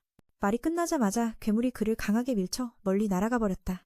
제이는 루리의 치료 덕분에 방어할 수 있었다. 하지만 전날 사건 이후 그녀는 심리적 충격으로 인해 움직임이 조금 느려졌다. 사이비는 분해하며 다시 공격하려 했지만 형의 제지를 기다리지 않고 돌진했다. 그 성급한 결과는 무기까지 잃는 것이었다. 절망적인 광경을 보던 중 갑자기 단두대 기사가 나타났다. 단 한 번의 움직임으로 괴물을 두 동강 내며 훈련을 끝냈다. 그는 화가 난 채 다이를 잡아 끌어 다른 곳으로 가서 할 말이 있다고 했다. 그 꼬마는 그가 멋지다며 한 방에 괴물을 쓰러뜨리다니 자신은 겨우 상처 하나 낸 것에 기뻐했다고 생각했다. 자신에게 실망한 그는 은검단 가입을 거절하며 더 수련하기로 결심했다. 자신이 아직 자격이 없다고 여겼다. 회장 사무실 안에서 제이도 모험가들이 몰려온 이유를 짐작했다. 그녀는 하늘을 원망하며 오늘 하루 얼마나 고생했는지 불평했다. 글렌시가 대신 사과하며 모험가들이 몰려온 이유를 M에게 설명했다. 누군가 특별한 유물을 얻을 수 있다는 임무 정보를 퍼뜨렸다는 것이다. 아마도 지상기술일 가능성이 높아 모두가 흥분했고 단두대 기사처럼 압도적인 능력을 갖고 싶어 했다. 이번 사건의 위험은 이전과 같은 마신 부활일 가능성이다. 글렌시는 소문을 퍼뜨린 사람을 찾아내고 임무가 가짜임을 공식 발표해 사람들을 진정시키겠다고 약속했다. 그 말을 듣고 알리나도 진정하며 새로운 소식이 있으면 반드시 자신에게 알려달라고 부탁했다. 지금 시간이 이렇게 되었습니다. 갑자기 밖에서 많은 발소리가 들렸고 알고 보니 수백 명의 모험가들이 동시에 협회로 몰려온 것이었습니다. 알리나는 놀라서 멍해졌습니다. 서류 작업을 마친 후 모든 접수 직원들이 피곤해 쓰러졌습니다. 메이는 왜 이런 일이 벌어졌는지 이해하지 못했습니다. 최근에 모험가들에게 좋은 먹이가 없었으니까요. 그래서 그녀는 바로 상사에게 물어보러 갔습니다. 오늘 같은 혼란스러운 사건을 해결하지 않으면 3일간의 축제가 끝나버릴 수 있습니다. 장면은 은검팀이 새로운 팀원과 함께 훈련을 하고 있는 모습으로 전환됩니다. 사이비는 아직 어리지만 근접 전투 능력이 꽤 좋습니다. 그는 은검이 예전의 위치를 되찾는데 중요한 요소입니다. 그의 동생은 두려움 없이 괴물과 맞섰습니다.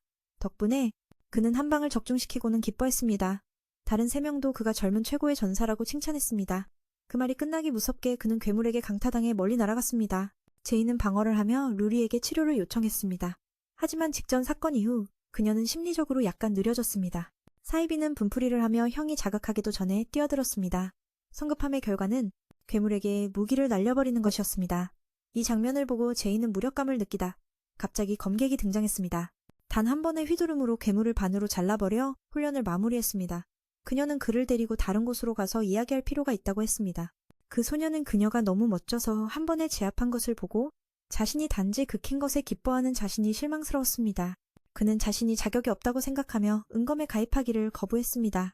사무실로 들어간 제이는 모험가들이 협회로 몰려오는 이유를 짐작했습니다. 그녀는 하늘을 원망하며 오전 내내 얼마나 고생했는지 불평했습니다. 글렌은 사과하며 메인에게 모험가들이 왜 협회로 몰려들었는지 설명했습니다. 어떤 이가 특별한 유물을 얻을 수 있는 임무에 대한 소문을 퍼뜨린 것입니다. 아마도 이 능력과 관련된 기술이기 때문에 모두가 흥분한 것 같습니다. 그들 모두는 이 사건의 근원인 숨겨진 검객처럼 강력한 능력을 소유하고 싶어 했습니다. 문제는 바로 전날 약속한 마신의 부활입니다. 그 소문을 퍼뜨린 자를 찾고 그 임무가 거짓이라는 공식 발표를 하여 사람들을 안심시켜야 한다고 했습니다. 알리나는 그 말을 듣고 좀 진정해. 새로운 소식이 있으면 꼭 알려달라고 요청했습니다. 그 후 디는 엘과 대화하기 위해 만나 훈련 중에 왜 주저했는지 물었습니다. 핑크머리는 세 사람과 아직 익숙하지 않은 척하며 그 지팡이는 맞지 않으니 이전에 마신에게 부러진 것과 유사한 것으로 가져왔다고 했습니다. 그들은 동료를 위해 준비한 선물이라고 하며 그녀가 더 안심하고 역할을 잘 수행할 수 있도록 하려 했습니다. 그동안 엘은 그녀를 돌봐주기도 했습니다.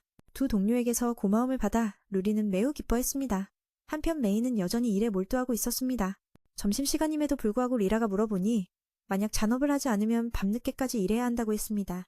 동생은 할당된 임무를 조절할 수 있냐고 물었고 모험가들의 이야기를 듣기 위해 미인계 같은 것을 사용하자는 제안을 했습니다. 알리나는 그런 방식은 원하지 않는다며 거절했습니다. 밤이 되자 은검가 회장님은 지난번의 갑옷 사건과 이번 사건에 대해 논의했습니다. 이것은 우연이 아닐 가능성이 높고 누군가가 모든 일을 계획하고 있다는 것입니다. 앞으로 많은 사람들이 죽어 마신의 부활을 위해 영혼을 바칠 것이라는 예감이 들었습니다. 알리나가 잔업을 하는데 몇 명이 방해하자 그녀는 그들을 꾸짖고 나서 도움을 줄 방법이 있다고 말했습니다. 메이는 그런 제안이 나올 기미를 보이며 즉시 거절했습니다. 역시 그 젊은이는 그녀에게 백년 축제에서 데이트하자고 했습니다. 그녀는 거절했지만 일이 쌓인 상황을 생각하니 다시 고민하게 되었습니다. 데이트를 하면서 놀러 가는 것도 나쁘지 않겠다고 생각했습니다. 두해 전처럼 일을 하며 지내는 것보다는 나은 선택이었습니다. 그녀는 그와 하루 놀러 가기로 했지만 사랑하는 것이 아니라 부득이한 선택이라고 생각했습니다. 제이는 기뻐하며 축제를 시작하기 전에 모든 일을 끝내겠다고 다짐했습니다. 유물이 포함된 기술이 출현했다는 소문을 퍼뜨린 자들을 찾아내기 위해 알리나는 은검팀과 함께 동행하기로 했습니다. 이 축제가 열리기 전에 해결해야 해. 이렇게 계속하면 작은 머리에 일이 쏟아질 거야. 리안이 그녀가 너무 화가 난 모습을 보니 웃기기도 해.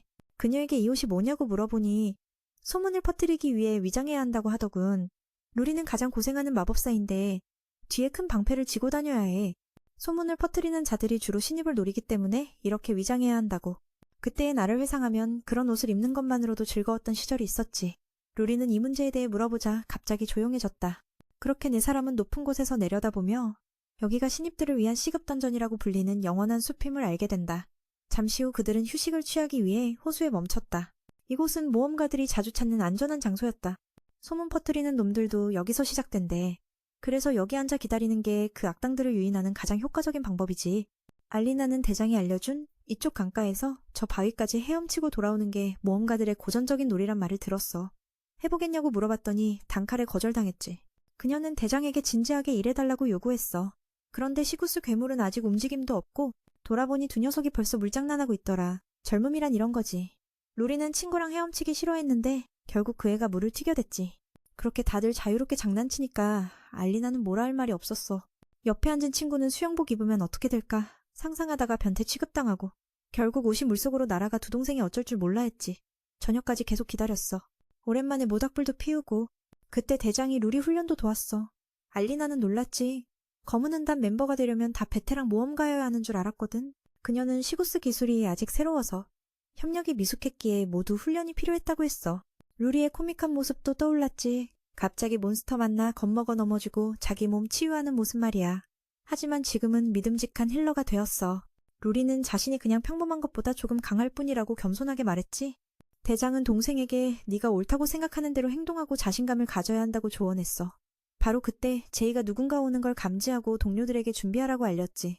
모험가 무리 중 한 명이 와서 휴식하러 온 척하며 자신을 하이하이라고 소개했어. 그는 던전을 더 돌아다녀 돈을 벌고 싶지만 여전히 나아지지 않는다고 했지. 곧 그가 유혹을 시작하며 훈련 없이 강해질 수 있다고 했어. 자신을 좀 더 믿게 되었지. 그러던 중 제이가 누군가 다가오는 걸 느끼고 즉시 동료들에게 준비하라고 알렸다. 모험가 그룹이 다가와 휴식을 취하는 척하며 자신을 하이로 소개하고 던전에서 더 많은 돈을 벌고 싶지만 아무것도 나아지지 않는다고 했다. 이 자식이 그들을 유혹하기 시작하고 훈련 없이 즉시 강해지길 원한다고 하더군. 제이는 진짜처럼 연기하며 세상에 그런 좋은 일이 있을 리가 없다고 생각했다. 하이는 그게 꿈이 아니라고 말했다. 그들에게 비밀 인물을 알고 있냐고 물어보았다. 그들은 그의 이야기를 계속 듣고 있었다. 이 자식은 비밀 인물을 받으면 던전이 나타나고 특별한 유물을 받을 수 있다고 말했다. 그것은 오랫동안 잊혀진 기술을 발전시키는 데 사용되는 것이었다. 정보를 다 뽑고 나서 두 사람에게 비밀 임무가 정말 존재하는지 물었다. 칼이 얼굴에 겨누어지자 이 자식은 그들이 은빛 검단의 일원이라는 것을 깨달았다. 다른 이들은 질문할 준비를 하며 자리 잡았다. 젊은이는 이 이름을 듣고 방금 한 말은 그저 전해 들은 것일 뿐이라고 변명했다. 제인이 그에 대해 묻자 즉시 한 놈이 공격해왔다. 그는 단순히 소문을 언급했을 뿐인데도 은빛 검단이 나서다니 그들이 한가롭기만 하군. 이 말은 알리나의 아픔을 건드렸다. 그녀는 매우 바쁘게 지내고 있었거든. 그래서 처형자는 한 방에 칼을 뽑아드는 자를 쓰러뜨렸다. 그녀는 이 지독한 소문을 퍼뜨리는 자들 때문에 자신이 오랫동안 고대하던 백년 축제가 망가질까 두려워했다. 제이도 그를 죽이지 말라고 막았다. 생포해서 조사해야 하니까. 그러나 하이드 은빛 검단의 대장과 같은 고급 기술을 가지고 있어 즉시 다른 곳으로 이동했다. 남은 것은 한쪽 눈이 멀고 한쪽 팔이 없는 모험가가 그녀에게 맞아 기절했다. 사람을 죽이지 않고 붙잡아 조사해야 했다. 하지만 둘 다 은검대장의 고급 스킬을 지니고 있었기에 곧바로 다른 곳으로 순간이동했다. 남은 건 한쪽 눈과 팔을 잃은 모험가뿐. 그녀가 쓰러뜨렸다. 루리가 그가 옛 동료인 이해님을 깨달았다. 그가 깨어나자마자 그녀에게 인사했다. 왜 소문을 퍼뜨려 사람들을 혼란스럽게 하는지 묻자 이드는 이 모든 게 사실이라고 주장했다. 디아 스킬이 실제로 존재한다는 것이다. 루리는 자신에게 무례하게 굴며 동료를 죽였다고 비난하는 그에게 마음이 아팠다. 그는 은검 만약 계속 함께 다니면 죽을 뿐이라고 경고했다. 루리는 헬러라 동료를 버릴 준비가 되어 있다고 말했다. 예디를 떠올리며 그녀는 할 말이 없었다. 그때 알리나가 끼어들어 그 일에는 관심 없다며 말했다. 그리고 그 녀석을 혼내줄 테니 자신을 며칠간 야근하게 만든 자들 어디 있는지 알려달라고 했다. 이드는 두려워하며 시간을 더 달라고 애원했지만 결국 한 방 맞고 기절했다. 그 다음 날 백년제가 시작되기 4일 전 평소처럼 모험가들이 비밀 임무를 묻기 위해 몰려들었다. 소문을 낸 자들은 밝혀졌지만 그들이 일으킨 파장은 아직 가라앉지 않았다. 결국 메이는 야근을 하게 되었고 리라의 도움도 받았다. 리라는 단장이 어떻게 그를 불러와 일을 도와주게 했냐고 놀랐다. 그는 대신 백년제에서 알리나와 데이트 약속을 했다고 즐겁게 말했다. 그 소식에 동생은 충격을 받았다. 사랑 이야기에 빠지는 건 항상 그녀의 특기였다. 누나가 예쁘긴 하지만 매력적이진 않다며 전에 누가 데이트 신청해도 다 거절했다고 걱정했다. 이를 우선시하는 누나가 곧 시들어버릴 것 같다고 걱정했다. 그런데 오늘은 은검대장이 데이트를 청했다니 정말 기뻤다. 벌써부터 명문가에 시집갈 생각을 하며 알리나는 말문이 막혔다. 리라는 왜 그 이름을 택했는지 물었지만 알리나는 대답하지 않았다. 리라는 그 남성이 멋지고 능력도 뛰어나며 이곳에서 부유한 모험가 순위 1위를 차지하고 있다고 감탄했다. 그 말을 듣고 단지는 세상에는 돈으로 살 수 없는 기쁨이 있다는 것을 알려주며 개인적인 취미를 나열하기 시작했다. 예를 들어 휴일에 밤 늦게까지 깨어있으며 혼자서 케이크를 즐기는 것 같은 것들. 전반적으로 그녀는 타인의 돈에 의존하는 성격이 아니었다. 리라는 실망스러운 눈빛으로 오빠에게 왜 그렇게 훌륭한 사람을 사랑하는지 물었다. 제이는 그녀의 고집과 다혈질인 성격이 마음에 든다고 웃으며 말했다. 잠시 후 알리나가 피곤해져서 바깥에 나가서 좀 쉬고 오라고 후배에게 말하며 먼저 가라고 했다. 이 작은 여자는 언니가 언제까지 야근할지 모른다. 어쨌든 제이는 끝까지 도와주기로 하니 다행이다. 리라는 언니가 매우 친절하며 어려움이 있을 때마다 도움을 주었지만 그녀가 모든 것을 자신이 짊어지려는 경향이 있다고 말했다. 그 남청년도 그 점을 인지하고 리라의 부탁에 따라 언니를 전폭적으로 지원하기로 했다. 아무리 일이 생기더라도 말이다. 이 이야기를 끝내고 작은 트램은 이제 가야겠다며 두 사람의 공간을 방해하지 않겠다고 했다. 그는 혼자 앉아 알리나에게 걸맞은 존재가 되기 위해 더욱 강해져야겠다고 생각했다. 다음 날 회장은 마신시아가 처형당한 사건에 대해 소환되었다. 그들은 그가 어떻게 많은 능력을 가진 적을 이길 수 있었는지 궁금해했다. 물론 그 처형의 정체가 누구인지도 알고 싶어 했다. 하지만 그는 자신이 그의 의도를 거스르고 싶지 않다고 말하며 평화롭게 살고 싶다는 의사를 전했다. 한편 리는 과거의 일을 계속 꿈꾸며 자신이 살인자로 비난받는 고통을 견딜 수 없었다. 그때 그녀는 가니와 람이 죽는 꿈도 보았다. 잠시 후 그녀는 동료들과 함께 훈련 지원을 나가게 되었다. 전날의 사건이 여전히 마음에 걸렸기 때문이다. 그녀는 람에게 자신의 살인자라는 말이 정말인가 물었지만 그는 그건 중요하지 않다고 믿어 의심치 않았다. 핑크머리의 소녀는 아이엔이 한 말이 사실이라고 말했다. 그 말을 듣고 람은 모든 이야기를 듣기 위해 멈춰섰다. 그 남자는 그녀의 첫 번째 동료였던 것이다. 그날 그들은 두목의 방에 도착해 도전장을 던졌다. 모든 사람은 심각한 부상을 입어 혼수 상태에 빠졌다. 그때 리는 회복 기술이 미숙해 마지막 남은 마력을 사용해 한 사람만 구할 수 있었고 누굴 구해야 할지 몰라 둘 다 중간 정도로 회복시키고 말았다. 결과적으로 그들은 모두 사망하게 되었고 그래서 그녀는 살인자로 여겨지게 되었다.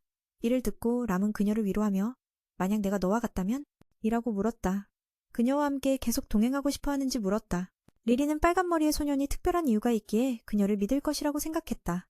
그 말을 듣고 그는 그녀에게 신뢰를 두겠다고 웃으며 말했다. 그러니 더 이상 걱정할 필요는 없고 모든 것이 변하지 않을 것이라고 다짐했다. 연습실에 들어가니 대장이 새로운 기술을 연습하고 있었고 매우 위험한 기술이었으며 금세 힘을 소진해 그 자리에서 기절해버렸다. 그가 깨어난 후 그는 동시에 기술을 활성화하는 방법을 배우고 있다고 말했다. 혹시 두 가지 효과를 동시에 겹치게 하면 2배로 강해질 수 있지 않을까? 그녀는 그가 멍청한 건 아닌지 야단쳤다. 그 기술은 몸에 많은 상처를 입힐 수 있기 때문이다. 이때 다른 소녀인 SL이 나타나 검사하며 그가 과도한 기술을 사용하고 있다고 지적했다. 이는 2단계라고 하며 계속 이렇게 간다면 인식과 감각이 혼란스러워질 것이라고 경고했다. 더 높은 단계에서는 신체의 일부를 잃을 수도 있고 출혈을 멈출 수 없다고 했다. 즉, 죽을 수 있는 상황이니 오래 살고 싶다면 더 이상 어리석게 굴지 말라고 했다. 그녀는 기술과 유물 연구부서의 수장이기 때문에 마신의 심장을 가져와 보여주었다. 그것이 검은색인 이유는 매우 많은 마법진으로 가득 차 있기 때문이었다. 그들이 제공한 정보에 따르면 마신시아는 3가지 기술을 사용할 수 있으며 많은 사람을 죽일수록 더 강해진다고 했다. 리는 그날 그가 도시를 방문했다면 인류는 멸망했을 것이라는 생각을 했다. 그곳에서 그는 마음껏 영혼과 기술을 흡수할 수 있으며 그때는 누구도 그를 막을 수 없을 것이라고 했다. 소문을 퍼뜨린 자에 대한 신문이 끝난 후 그녀는 그 뒤에 검은 옷을 입은 남자가 있다고 말했다. 그는 얼굴을 가린 채로 등장했기에 정체를 확인할 수 없었다.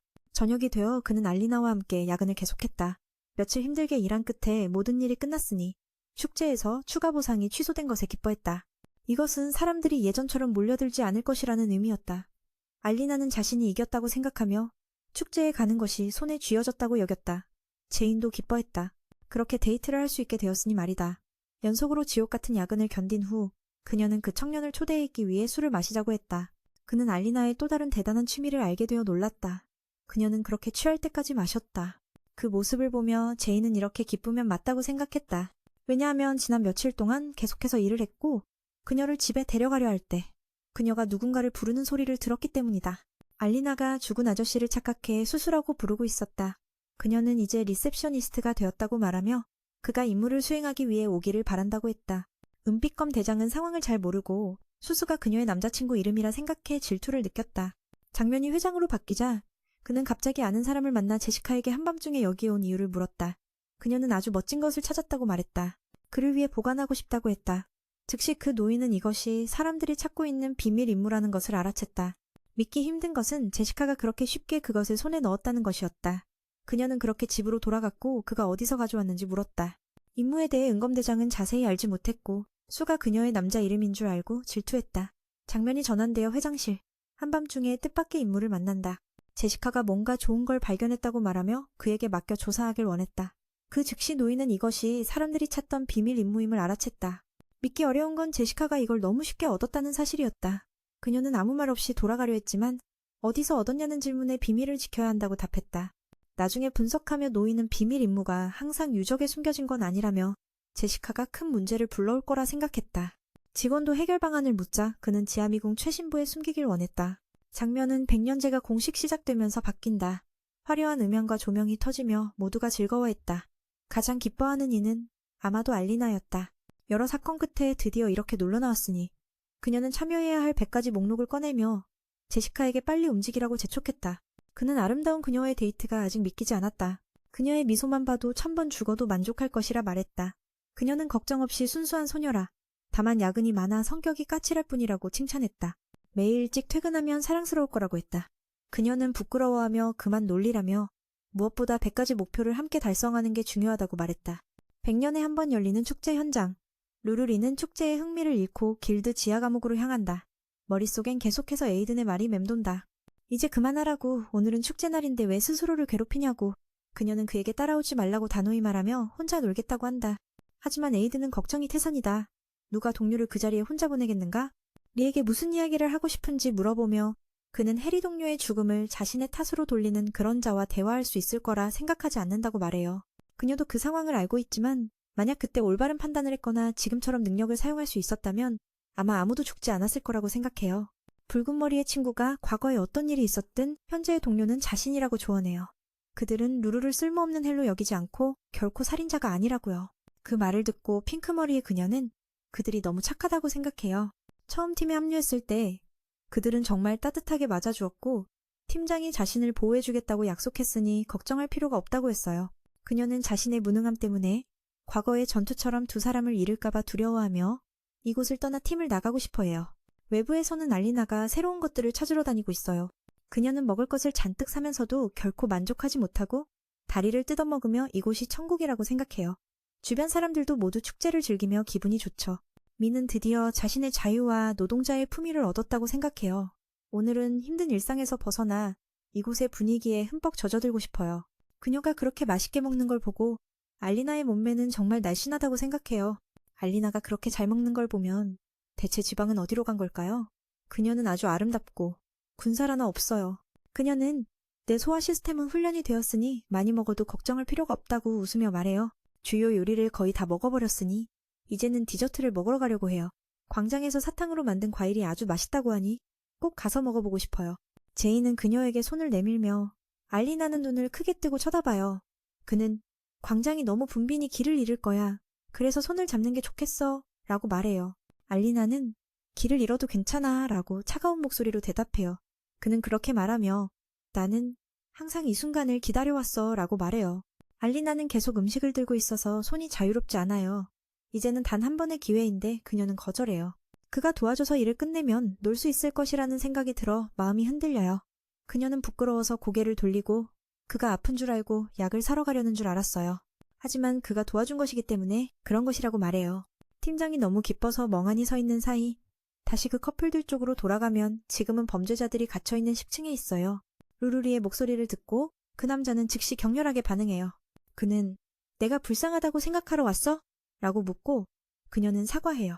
그는 동료를 잃은 후 더 강해지기 위해 노력했다고 말하며 언젠가는 기술을 발전시켜서 한 손만 있어도 예전처럼 모험가가 될 수 있다고 해요.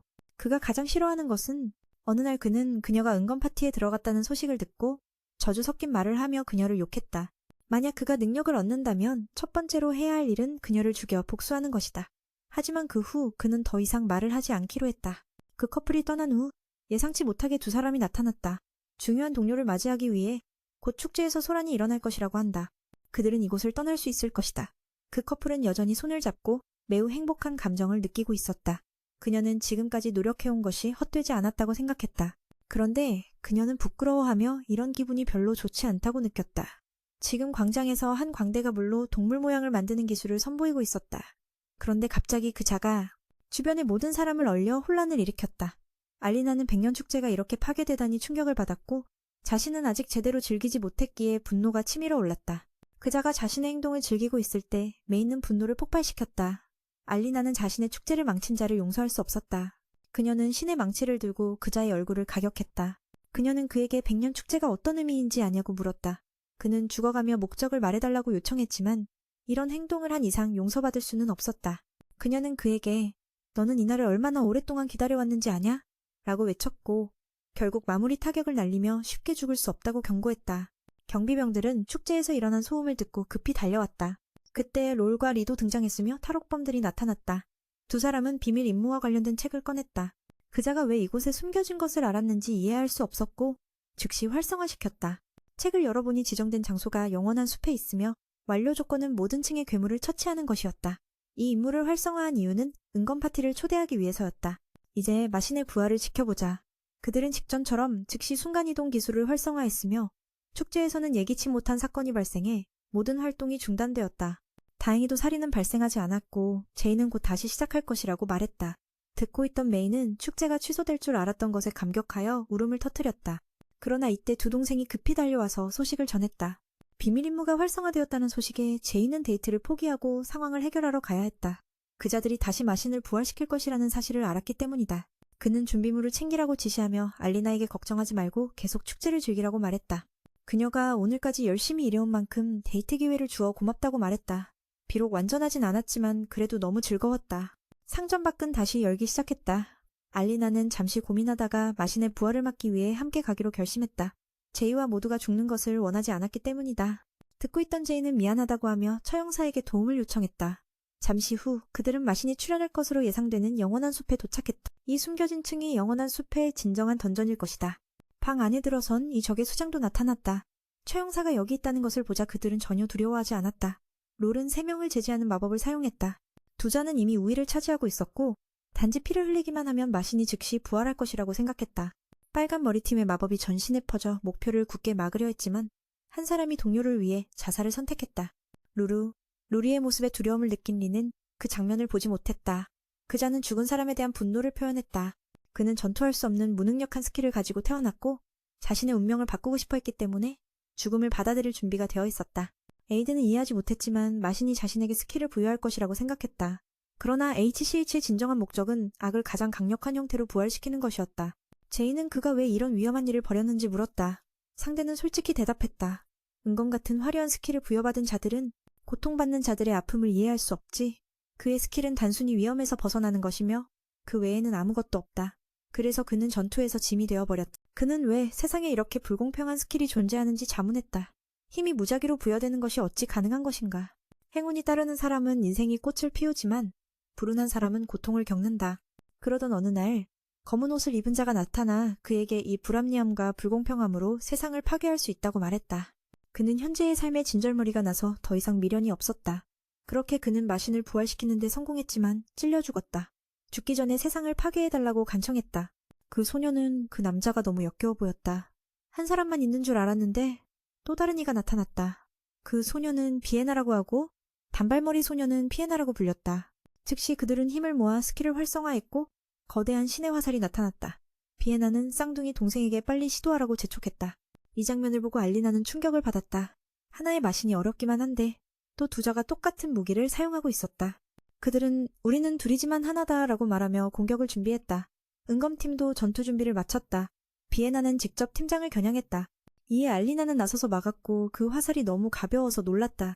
공격을 감행했지만 피에나는 막아냈다. 타격을 입혔지만 미는 아무것도 느끼지 못했다. 남은 쌍둥이를 처치한 후 그 쌍둥이는 아무 일도 없었던 듯 몸을 재생했다. 가설은 그들의 마신 코어를 동시에 파괴해야만 재생 능력을 무효화할 수 있다는 것이다. 그러나 이 작업은 불가능할 정도로 어려웠다. 비에나는 더 강해지기 위해 추가 식량이 필요하다고 생각했으며 지상에서 많은 사람들의 요구를 충족할 것이라고 믿었다. 그 말을 듣고 은검팀은 그들을 여기서 저지해야겠다고 결심했다. 비에나의 목표는 제이였고 그는 알리나에게 비에나를 처리해달라고 부탁했다. 두 개의 마신 핵심을 동시에 파괴해야만 부활 능력이 무력화된다. 그러나 그건 너무 불가능에 가까운 일이다. 비에나는 자신을 더 강하게 만들기 위해 추가 먹잇감이 필요하다고 생각하며 지상에는 그 요구를 충족시켜줄 자들이 많을 거라 믿는다. 이 소식에 은빛 검단은 그들을 이곳에 묶어두려 한다. 비에나의 목표는 제이, 그래서 알리나에게 그를 처리해달라 부탁한다. 평소라면 팀장의 스킬로는 디아 무기에서 오는 피해를 막을 수 없지만 여러 스킬을 동시에 쓰면 가능하다. 위험한 방법이라 경고받았지만 지금은 유일한 선택이라 목숨을 건다. 동생들은 선배가 땅의 기술을 사용하는 이유를 몰라 어리둥절하다. 알리나는 상대 화살을 쉽게 막지만 제이와 타이밍 맞춰 동시에 공격하는 게 문제다. 준비를 마친 그는 두 스킬을 합쳐 방패 방어력을 높인다. 마신의 화살이 날아오지만 이번엔 막히고 즉시 사라진다. 루루, 리와 라오는 그가 디아 스킬을 막았다는 사실에 놀란다. 그렇게 대가 다가와 방패에서 검으로 에너지를 전달해 비에나의 목을 찌른다. 맨도 결정타를 날리며 둘은 사라진다. 스킬 중첩의 대가는 전신을 휘감는 고통. 알리나는 괜찮냐 물었고 제이는 노력으로 만들어낸 스킬이라 답한다. 아쉽게도 전투는 끝나지 않았다. 두 적은 다시 부활했다. 부활 타이밍이 맞지 않아 그런 듯하다. 비에나는 그들을 칭찬하며 약한 스킬에 패배한 자신이 부끄럽다고 느낀다. 더 강해질 먹잇감을 찾으려 하자 라오는 목숨을 걸고 달려가 그를 밀어내고 그 자리를 벗어나려 한다. 먹잇감이 도망가자 비에나는 비에나에게 도움을 청한다. 이에 그 친구는 곧장 자신의 목을 찢어 흡수한다. 핵심을 삼킨 후 새로운 존재, 빈피나가 탄생한다. 두 존재가 하나가 되었지만 두 개의 활을 동시에 쓸 수 있다. 힘도 강화되어 알리나의 전투 도끼를 폭발시키고 두 번째 화살은 그녀를 관통해 상황이 악화된다. 제이는 무기를 내려놓고 그녀를 은신처로 옮긴다. 다행히 이 상태에서는 마신이 똑똑하지 않다. 루리는 상처를 보고 이건 단순한 치료만으론 부족하다고 말한다. 팀장은 동생들에게 부활을 시도하게 하지만 효과가 없다. 두 적은 더 쉽게 싸우기 위해 분리한다. 비에나는 스킬이 죽음을 직접 걸고 있어 구할 수 없다고 말한다. 알리나가 죽으면 상대가 새로운 디아 스킬을 흡수할 것이라 걱정한다. 제이는 상대에게 입닥치라며 팀원 누구도 죽게 두지 않겠다고 다짐한다. 비에나는 명령에 불쾌하고 팀장은 치료법을 찾으라 하며 시간을 벌기로 한다. 팀장은 방패와 검을 들고 적의 화살을 피한다. 평소보다 약한 상태라 화살 속도와 위력이 떨어진 듯하다. 다시 두 스킬을 중첩하지만 즉시 부작용이 와서 고통에 쓰러진다. 비에나는 다가와 뭐야? 시작도 안 했는데 벌써 졌냐? 약한 거 아니냐? 며 비웃는다. 그녀는 라우를 보호할 수 없다고 판단해 그저 누워서 동생 영혼을 먹으려 한다. 화살은 라우를 향하는데 팀장은 상대의 시선을 끌 방법을 궁리한다. 경험을 살려 두 적을 패배자라 부르는 한마디를 던진다. 그 말에 비에나는 분노하며 소리친다. 대는 그 말이 효과 없다고 설명한다. 적의 화살을 피한다. 평상시 모습에서는 화살이 합체했을 때만큼 빠르고 강하지 않은 듯하다. 은검단장은 다시 한번 두 가지 기술을 몸에 걸었지만 곧바로 부작용에 시달려 온몸이 심한 고통에 쓰러지고 만다. 그 모습을 본 비엔나는 자신만만하게 걸어와 묻는다. 안가이 무슨 일이야? 아직 싸움도 시작 안 했는데 벌써 진 것 같네. 좀 약한 거 아니야? 그녀는 데이가 누군가를 지켜줄 수 없다고 생각하며 그냥 그 자리에 서서 저 아이 영혼을 먹는 모습을 바라보고 있을 뿐이다. 그렇게 화살은 루이에게 향한다. 그걸 본 단장도 주의를 끌 방법을 고민한다. 겪어온 경험에 근거해 그는 단호하게 두 사람을 실패자라며 비난한다. 그 말은 비엔나의 약점을 찔렀고 그녀는 반응하며 허세를 부려 데이에게 그 말이 통하지 않는다고 으름장을 놓는다. 그러자 데이는 그들의 얼굴에 반만 새겨진 문양에 대해 설명한다. 합체 후 완성된 문양이 될 줄 알았으나 그렇지 않다고. 피는 동생에게도 그런 말을 듣지 말라며 말한다. 데이는 계속해서 폭로한다. 이 형태는 재생 가능하지만 몸은 약해. 합체하면 사고력이 떨어져 완전히 바보 같아져. 반쪽짜리 마신이라 불러도 과언이 아니야. 데이는 비엔나와 비에나가 둘이 아닌 하나임을 깨닫는다. 사실 그들은 완성되지 못한 실패작이다. 원로가 얼굴에 반쪽 문양만 새긴 것도 그것을 증명하는 셈이었다. 그 말을 듣고 그녀는 몹시 분해하며 진실을 받아들이지 못한다. 자신을 실패작이라 욕하는 데이를 향해 그를 먼저 잡아 영혼을 먹고 하다다가 그의 몸을 100조각으로 찢어버리겠다고 협박한다. 이에 단장은 작은 목숨이라도 쉽게 빼앗기지 않을 거라며 맞선다. 청년은 목숨 걸고 여러 기술을 몸에 연속으로 겹쳐 쓴다. 합체 후 쟤는 피를 토했지만 버티려 애쓴다. 한편 알리나는 위독한 상태에 빠져 있다. 이 상처는 극독과도 같다. 루리는 온갖 회복과 정화를 써봤지만 효과가 없었다. 옛 동료들을 잃은 순간이 떠오른다. 그녀는 무능해 아무것도 할 수 없었던 자신을 사과한다. 울고 있던 그녀에게 맨은 조언한다. 지금 이기지 못하면 모두 죽을 뿐이니 끝까지 노력하라고. 그리고 루리가 좋은 방법을 생각해내면 그들이 역전을 도울 수 있게 하라고. 알리나는 자신과 연관된 사람을 누구도 잃고 싶지 않다. 지난 일은 충분하다. 반드시 모두를 살릴 것이다. 고통과 괴로움 따위는 중요하지 않다. 그렇게 단검사는 다시 기술을 발동해 전투에 나선다. 루리는 새 힘이 솟아오른 듯 자신이 지금 뭐 하는 건지 자문한다. 과거 참혹한 패배에도 교훈을 깨닫지 못한 자신을 자책한다. 헬러처럼 책임을 회피하는 태도로 도망치고 있다는 생각에 괴로워한다. 동료를 죽인 장본인으로 보이고 싶지 않기에 맨이 강인한 모습을 보이자 같은 여성이라도 루리아는 다친 친구를 치료하겠다고 결심하며 잠시 기다려달라고 말한다. 단검사도 그 눈빛을 보고 신뢰한다. 처음엔 두 기술을 동시에 쓰는 게 확신이 없었지만 지금은 가능하다고 증명되어 루리도 따라한다. 그녀는 몇 초간 회복 기술을 겹쳐 상처를 치료한다. 곧 단장이 겪었던 고통이 느껴지며 몸이 약해진다. 하지만 결심한 헬런은 쓰러지지 않고 계속 유지하다가 부활 능력을 또 한 번 재발동한다. 더럽혀진 상처는 점점 치유되지만 부담은 결코 가볍지 않다. 루리의 손도 상처를 입는다. 동료의 말을 떠올리며 고민하지 말고 자신이 옳다고 믿는 걸 하라고 다짐한다. 그 말에 힘을 얻은 루리 하이는 고통을 밀어내며 치료를 계속한다. 이번엔 모두를 살리고 싶다.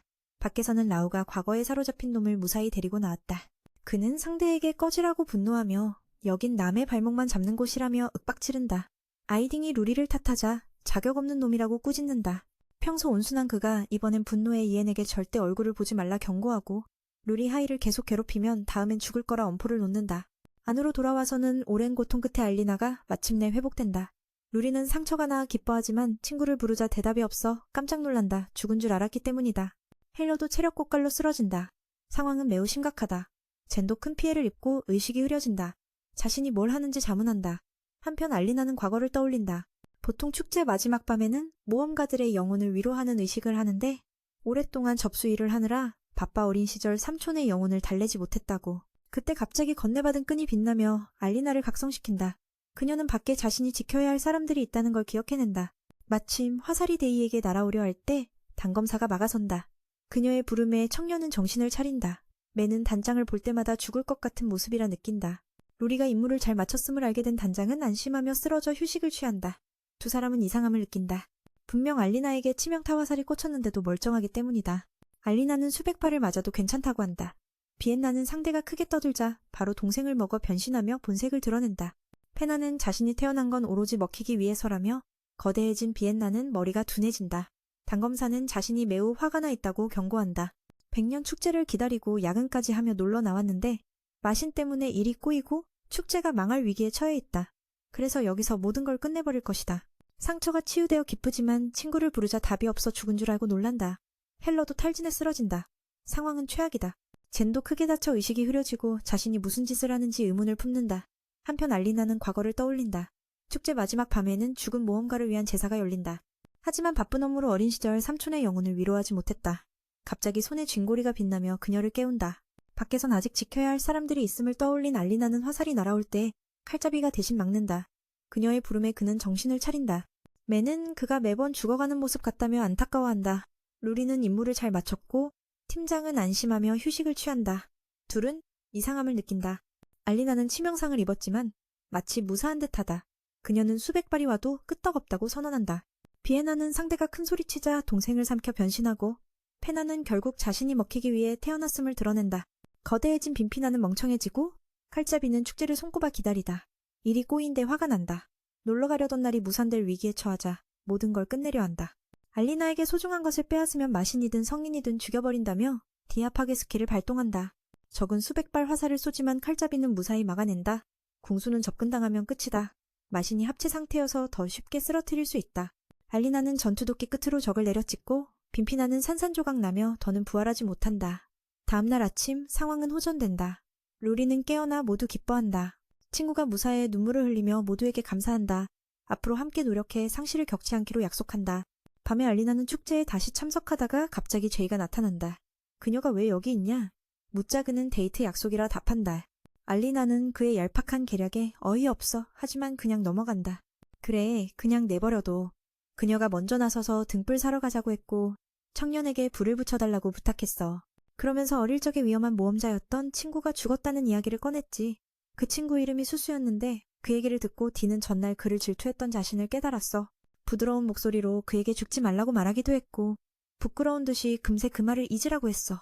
대장은 이 세상에서 자신을 죽일 수 있는 건 맨의 전투망치뿐이라고 생각했지. 그때 몇 명의 단골 손님이 와서 감사 인사를 했어. 일이 끝났음에도 알리나는 항상 열정적으로 도와주니까 그 소리에 그녀도 기뻐했지만 다음에 자신의 가게가 붐비면 다른 데로 가라고 충고했어. 누가 다 처리할 수 있겠냐고. 이어서 추모 의식이 즐겁게 시작됐고 눈물 한 방울 흘리지 않았어. 라우와 리도 와서 커플에게 전투 후 축하 파티에 함께하자고 했지. 며칠 후로 장면이 바뀌고 민과 팀이 계속해서 보스를 사냥하러 가. 그녀는 무능한 모험가들 때문에 미로를 정복하지 못해 짜증이 났어. 그래서 오늘은 그 보스를 확실히 제거하기로 했지. 댄은 알리나가 싸우는 모습을 보고도 도무지 도와줄 수 없어서 답답해했어. 그녀는 미로 벽을 뚫고 곧장 보스방으로 뛰어들었어. 정말 대단했지. 루리는 이런 전투 방식이 올바른지 몰라서 의아했어. 또 다른 이유로 매는 전력을 다해야 했는데 그것은 접수 교육에 참여하기 위해서였어. 초과 근무를 끝내기 위해 몬스터들을 다 처치해야 했거든. 사용 집행이는 웃으며 생각했지. 이제 무능한 모험가들은 미로를 정복할 필요도 없겠군.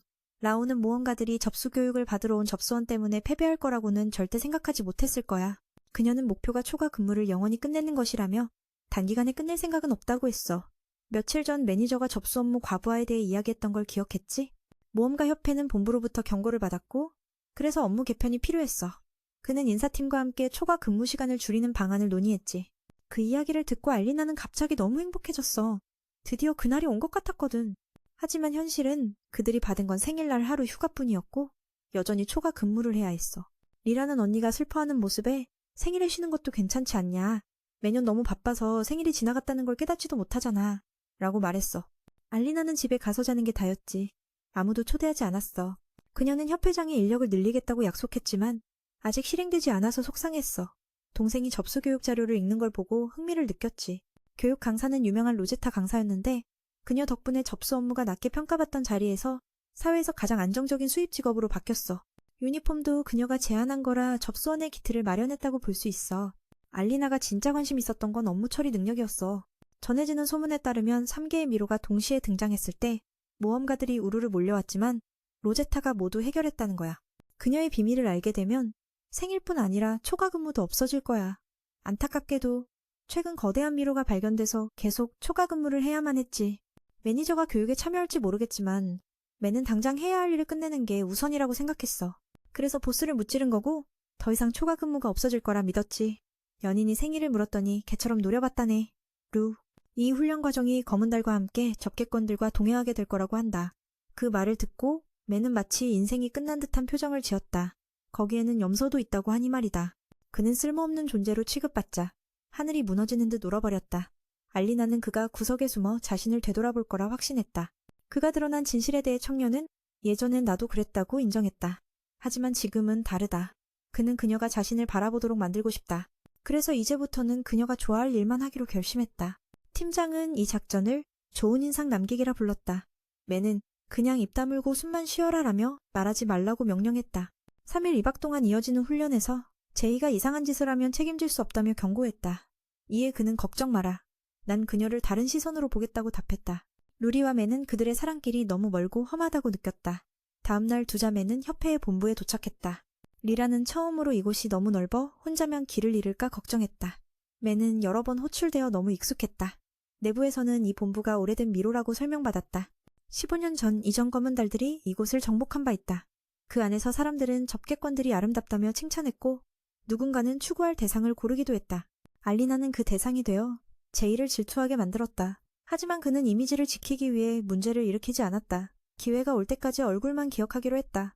접객권들은 이후 협회장과 이전 검은 달팀의 동상을 보러 갔다.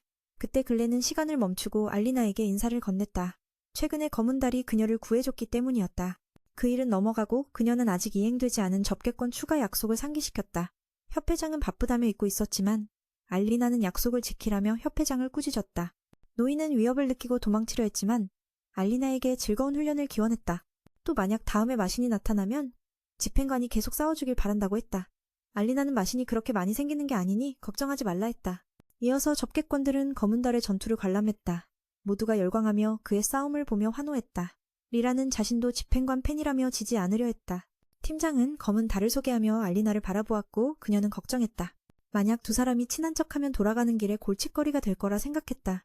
집행관은 이름을 부르지 말라고 눈빛으로 경고했고 즉시 고개를 돌렸다.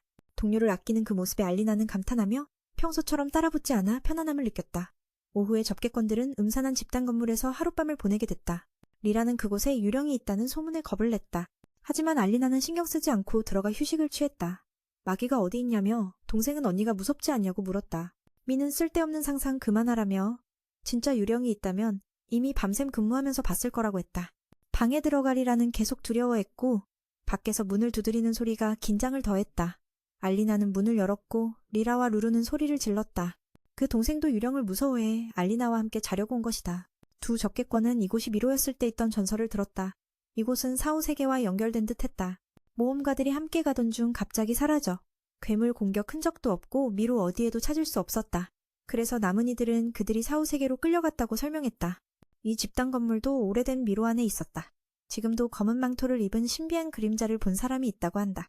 그래서 루리는 그것이 모험가들의 영혼이 만들어낸 유령이라 생각했다.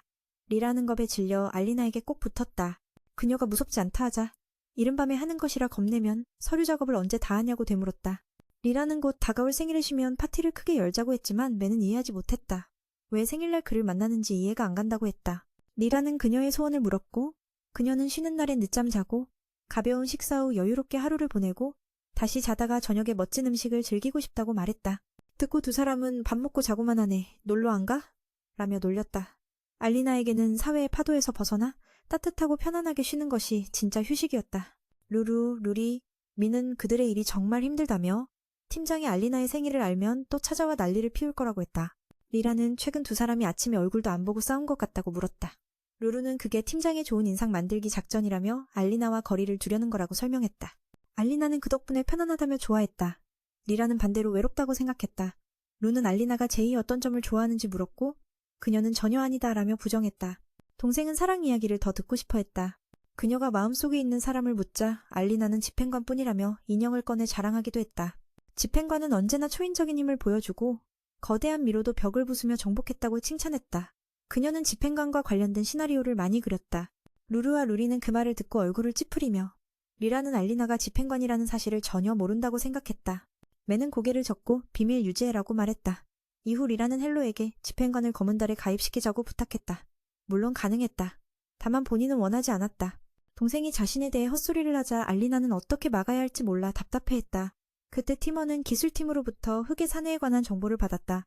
그는 최근 2건의 마신 부활 사건 뒤에 배우로 추정됐다. 대장은 의도적으로 알리나와 거리를 두고 말을 아꼈어. 그녀는 오히려 편안하다며 기뻐했지. 하지만 리라는 반대로 그녀가 외로움을 느끼는 거라고 생각했어. 루가 알리나에게 제이의 어떤 점이 좋은지 물었더니 전혀 아니라고 했어. 그녀는 연애 이야기를 더 듣고 싶어 했지. 마음속 사람에 대해 묻자 그녀는 단지 사형집행인만 사랑한다고 말했어. 심지어 인형까지 꺼내 자랑했지. 사형집행인은 언제나 마치 귀신처럼 나타나 강력했고 거대한 미로도 부수며 정복했다고 칭찬했어. 그녀는 사형집행인과 관련된 시나리오를 많이 상상하고 있었지. 루루리는 그 말을 듣고 알리나가 사형집행인인 걸 모르는 듯 시무룩한 표정을 지었어. 매는 고개를 저으며 비밀을 지키라고 했지. 그울이라는 헬로에게 사형집행인을 검은은빛 길드에 가입시켜달라고 부탁했어. 물론 허락은 났지.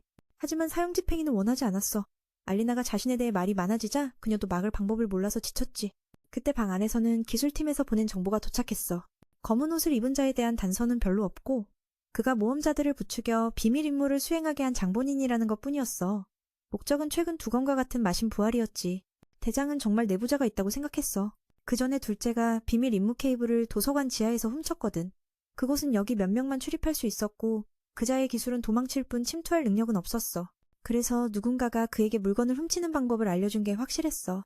다음 날 접수팀은 강사 루제타를 만났어. 기회가 왔고 알리나는 초과 근무 문제를 빨리 해결하고 싶었지. 질문 시간에 매니 사형 집행인으로서 접수팀이 초과 근무 없이 일을 어떻게 해야 하는지 물었어. 로제타는 그녀가 평범하지 않다는 걸 알았지. 하지만 답변은 알리나를 크게 실망시켰어. 현실은 초과 근무에서 벗어날 방법이 없다는 거였거든. 로제타는 초과 근무를 밥 먹듯이 생각하라고 조언했어. 맨의 세상은 그 순간 무너졌고 오픈 현실에 사라져버렸지. 이후 알리나의 우울한 기분을 달래려고 대가 불려왔어. 리라는 로제타가 그녀에게 초과 근무를 사랑하도록 세뇌시켰다고 장난쳤지. 다음날 수업 중 일부 접수원이 내가 멋지다고 말했어. 그들은 그가 전날처럼 공연하는 걸 보고 싶어 했지. 이 말에 알리나는 불편해하며 휴가를 받는 게 가장 중요하다고 마음속으로 다짐했어. 우연히 창밖을 보니 은빛검 대장이 걸어가고 있었어. 그도 그녀를 보고 손을 흔들었고 매는 걱정했지. 혹시 나를 부르며 소리치진 않을까? 라고 말이야. 하지만 아니었다. 지금 디는 좋은 인상을 남기려 애쓰고 있었다. 평소엔 항상 곁에 붙어 다니더니 갑자기 멋있게 굴려고 한다. 알리나는 그 남자를 너무 많이 생각하지 말자고 다짐하지만 이유를 알 수 없는 불편한 마음이 든다. 방금 은검대장이 회의에 소집됐는데 대부분은 그가 은검 칭호에 어울리지 않는다고 생각했다. 그들이 원하는 것은 더 강한 모험가였다. 하지만 회장 글렌은 내가 그 자리를 지켜야 한다고 믿었다. 단순히 강한 것만으로는 부족하다며 은검은 다른 팀들의 본보기가 되어야 한다고 했다. 그리고 제이의 팀은 지금 매우 잘하고 있었다. 그는 그렇게 믿었기에 제이가 칭호를 유지할 수 있었다. 젊은이 역시 그를 믿고 싶어 했다. 그는 검은 옷을 입은 자가 아니라고. 그때 회장은 소녀의 동상을 바라보고 있었다. 그가 다가가자 15년 전 은검팀이 이곳을 정복한 후 모든 멤버가 죽고 자신만 남았다는 사실을 떠올렸다. 그 중에는 그의 딸인 린도 있었다. 오늘은 그녀를 추모하는 날이며 그는 딸을 자랑스러워했다. 찾아온 사람이 무슨 일인지 묻자 그는 말하지 못했다. 회장은 그 젊은이의 팀워크와 알리나의 능력을 칭찬하며 이렇게만 하면 자신이 다음 회장으로 물러날 자격이 충분할 것이라고 했다. 그러니 지금 가능한 한만이 배우라고 조언했다. 잠시 생각에 잠긴 사이 그의 비서가 나타나 글렌 회장을 봤냐고 물었다. 쟤는 그가 막 떠났다고 대답했다. 동시에 최근 회장이 이상한 점이 있냐고 묻자 그녀는 답하지 않았다. 그녀는 대가 그를 검은 옷을 입은 자라 의심한다고 생각하는 듯했다. 그러나 그녀는 그 노인은 세상을 위험에 빠뜨릴 만큼 어리석지 않다고 말했다. 가장 위험한 것은 그가 너무 오래 책상에 앉아있어 자신의 능력으로 도피하려 한다는 점이었다. 결국 그는 다른 사람과 다름없는 한 인간에 불과했다. 과거 그는 지금과 달리 냉정하고 이기적이었으며 심지어 심장이 없는 사람으로 여겨졌다. 그를 변화시킨 건 잃어버린 딸이었다. 린을 고아로 키우면서 그는 성숙해졌다. 그녀는 린이 그에게 얼마나 중요한 존재인지 상상할 수 없었다. 사랑하는 이를 잃은 고통은 말로 표현할 수 없는 아픔이었다. 오후가 되자 리셉션 교육이 끝났다. 리라는 이번 교육이 너무 힘들어 집중할 수 없다고 했다. 그녀의 동생은 언니가 한숨도 안 자고서 어떻게 그럴 수 있냐고 물었다. 알리나는 집중력을 되찾는 방법으로 한 부분씩 눈을 감으라고 가르쳤다. 한쪽 눈을 잠시 쉬게 한 뒤 다른 쪽 눈으로 바꿔본다. 리라는 그 모습을 보며 언니가 안쓰러워졌다. 지금 식당은 너무 붐벼서 거기서 밥을 먹을 수가 없었다. 둘 다 배가 고팠기에 리라는 결국 음식을 사러 나가야 했다. 그때 한 청년이 나타나 알리나에게 접근한다. 그는 그녀의 목소리가 정말 귀엽다고 칭찬했다. 그는 여러 안내원 중 그녀가 가장 아름답다고 말했다. 그 청년이 너무 끈질겨서 그녀는 어떻게 쫓아낼지 몰랐다. 그는 자신이 일하는 법도 가르쳐주겠다며 친해지자고 했다. 지겨워진 그녀가 가려는데 갑자기 손을 잡혀 끌려왔다. 그때 제이가 나타나 그 남자를 놀라게 했다. 그는 그 청년이 며칠 전 안내원들을 몰래 염탐하던 사람 중 하나임을 알아차리고 조사를 하겠다며 그를 즉시 내쫓았다. 알리나는 여기에 그런 사람이 있다니 놀랐다.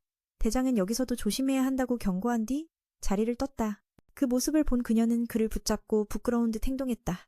아마 사랑에 빠진 것 같았다. 알리나는 꽤 불편해했다. 고맙다고 말했지만 그는 별 관심을 보이지 않았다. 그녀는 전략이 오히려 역효과라며 이 거리감 때문에 사랑의 리듬이 깨진 것 같다고 했다. 그냥 평소처럼 행동하면 된다고. 제이는 놀라서 다시 물었다. 그녀가 자신과 친밀해지는 걸 부끄러워할 줄 알았기 때문이다. 그녀는 얼굴이 붉어졌다. 결국 그는 평소처럼 행동해야 거리감이 줄어든다고 결론 내렸다. 그는 자신이 그녀를 불편하게 하는지 물으며 솔직히 말해줘서 고맙다고 했다. 그는 이런 일에 서툴렀다. 그때 리라가 손에 음식 가방을 들고 돌아왔다. 그녀는 식당이 너무 붐벼서 밥가게에서 빵을 사왔다고 말했다. 그리고 기숙사에 죽음의 신이 나타났다는 소문을 들었는지 물었다. 청년은 그저 소문일 뿐이라 생각했다. 말리라가 검은 망토를 무서워한다는 사실에 그는 충격을 받았다. 무슨 일이 있으면 자신을 부르라고 했다. 오늘 밤 그는 훈련구역에 있을 예정이었다. 근처에서 누군가 최근 발견된 지하 감옥에 대해 알렸다. 그것은 초특급 감옥이라 현재 안내원이 필요하다고 했다. 두 자매의 얼굴이 굳어졌다. 훈련이 끝나지 않고 전장에 바로 투입될 것 같았다. 알리나는 여기에 있으면 안전할 거라 생각했다. 하지만 말을 마치자마자 누군가 많은 서류를 가져와 처리해달라고 부탁했다. 협회가 너무 바빠서 일부를 여기에 넘겼다 했다. 결국 두 소녀는 사무실에 갇혀서 일해야 했다. 알리나는 훈련 중인데 야근이라 화가 났다. 리라는 힘내라고 격려했다. 이 서류를 다 처리하지 않으면 상황이 더 나빠질 거라 했다. 알리나는 알겠다고 약속하며 오늘 반드시 이 서류를 이겨내고 자겠다고 말했다. 리라는 동의하며 언니가 자신보다 먼저 잠들지 말라고 당부했다. 귀신이 무섭다고 했다. 그러면서 부적에 쓸 소금을 꺼내 밤을 지새울 준비를 했다. 메르는 그녀를 한심하게 여기며 방 안에 앉아도 그렇게 무서워하는 걸 이해할 수 없었다. 그때 디는 두 기술을 결합해 훈련 중이었다. 마신과 싸운 뒤에도 완전히 익히지 못해 몸이 계속 피곤하고 바로 쓰러졌다. 동생들은 그만하라고 권했지만 대장은 괜찮다며 계속하고 싶다고 했다. 로리는 지쳐 보였지만 조금의 고통에 무너지면 마신과 싸울 수 없다고 생각했다. 잠시 쉬며 죽음의 신소문이 검은 망토를 입은 자일 수 있다고 말했다. 그리고 협회 내 누군가가 동생을 유인했단 얘기를 꺼냈다. 그것은 검은 옷 입은 자가 비밀 임무를 빼앗아 갔고 그가 협회장과 관련되어 있다는 의심을 낳았다. 로리는 믿기 어려워했다. 글렌님이 마신을 부활시켰다면 왜 알리나를 내버려 두겠냐고 했다. 라오는 아직 의심만 할 뿐 확신은 없다고 했다. 제이는 솔직히 협회장을 믿고 싶지만 증거는 검은 옷 입은 자가 관련되었다고 말한다. 연구구역으로 장면이 바뀌고 시가 마신의 핵심에서 놀라운 점을 발견했다. 그 안은 스킬의 법진으로 가득 찼고 몸은 사라졌어도 힘은 그대로였다. 이것이 진짜 마신의 본체라는 뜻이었다. 왜 선조가 이런 유물을 사람으로 만들었는지 의문이었다. 신은 자신이라면 절대 그렇게 하지 않을 것이라 생각했다. 생물을 만드는 일은 번거롭기 때문이다. 갑자기 신은 생각했다. 처음부터 만들기보다 기존 사람을 변형시켜 유물로 만드는 게 빠르다고. 모든 게 명확해질 때 검은 옷 입은 자가 나타났다. 신은 두려워 외치려 했지만 마저 의식을 잃었다. 그는 쉽게 마신의 핵을 회수했다. 한편 밤새 일한 알리나는 잠들었고 리라는 놀라 깨워 다시 일하게 했다. 밖에서 이상한 일이 벌어져리라는 겁에 질렸다. 방문이 열리며 갑자기 아까 그 알리나에게 작업 걸던 청년이 나타났다. 동생도 소금을 뿌렸지만 효과가 없었다. 메르는 소란 소리를 듣고 깨어나 침착하게 상황을 바라봤다. 이건 틀림없는 귀신이야. 종이가 날아다니는 게 말이 되냐? 알리나는 화가 나 귀신도 이를 방해한다며 그 청년을 한 대 때렸다. 그렇게 그 청년은 다시 기절했다. 리라는 충격을 받았다. 손가락이 아니라 주먹으로 퇴마하다니. 너무 무서워 딜을 부르자고 했다. 그쪽에서는 3명이 여전히 훈련하며 더 강해져야 한다고 생각했다. 알리나는 왜 여기서 자냐고 물었고 리라는 아까 귀신 이야기를 했다. 확인하러 가면서 그는 이번 일은 귀신 소행일 거라 추측했다. 알리나가 청년을 때리자 그림자가 사라졌다고 했다. 이것이 귀신의 특징이라 그 청년이 예전부터 저주받았다고 본 것이다. 갑자기 리라는 검은 그림자를 보고 즉시 감지 스킬을 작동시켜 누군가 있다는 걸 알아챘다. 위험해서 알리나는 리라에게 나무라 하고 자신은 은화 찾으러 갔다. 알리나에게 작업을 걸었어. 동생도 부적 같은 걸 써서 악령을 쫓으려 했지만 소용이 없었지. 소란스러운 소리에 잠에서 깬 동생은 이 광경을 보고도 침착했어. 내가 확신하는데 이건 마귀야. 종이가 사방에 날아다니는 일이 어디 있어? 알리나는 화가 나서 마치 마귀조차 이를 방해하려는 듯이 그 녀석을 한 대 후려쳤어. 결국 그 청년은 다시 기절했지. 이모스벨이라는 충격을 받았어. 이런 주먹으로 악령을 쫓는 방법이 있다니 믿기지 않았거든. 겁이 난 동생은 딜을 불러 처리해달라고 요청했어. 한편 저쪽에선 3명이 여전히 훈련 중이며 더 강해져서 죽지 않으려 노력하고 있었지. 알리나는 그가 왜 여기서 자고 있냐고 물었고 리라는 아까 그 귀신 이야기를 했어. 현장 점검 중 그는 이번 사건이 마물 때문이라 판단했어. 알리나가 그 남자를 때릴 때 어둠의 그림자가 사라졌거든. 그건 마물의 특징적인 현상이라며 그가 이미 모종의 저주에 걸렸다는 뜻이라고 했지. 갑자기 리라가 검은 그림자를 발견하자 즉시 감각 스킬을 발동해 누군가 있음을 감지했어. 위험해서 알리나는 리라에게 여기 머무르라 하고 자신은 팀과 함께 은색검을 찾으러 갔지. 그 남자는 자신의 능력으로 빠르게 그들을 유인해 단체 주택가로 쫓아냈어.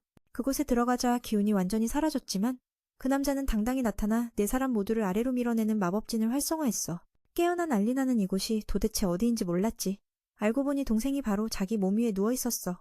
왜 이렇게 조용하지?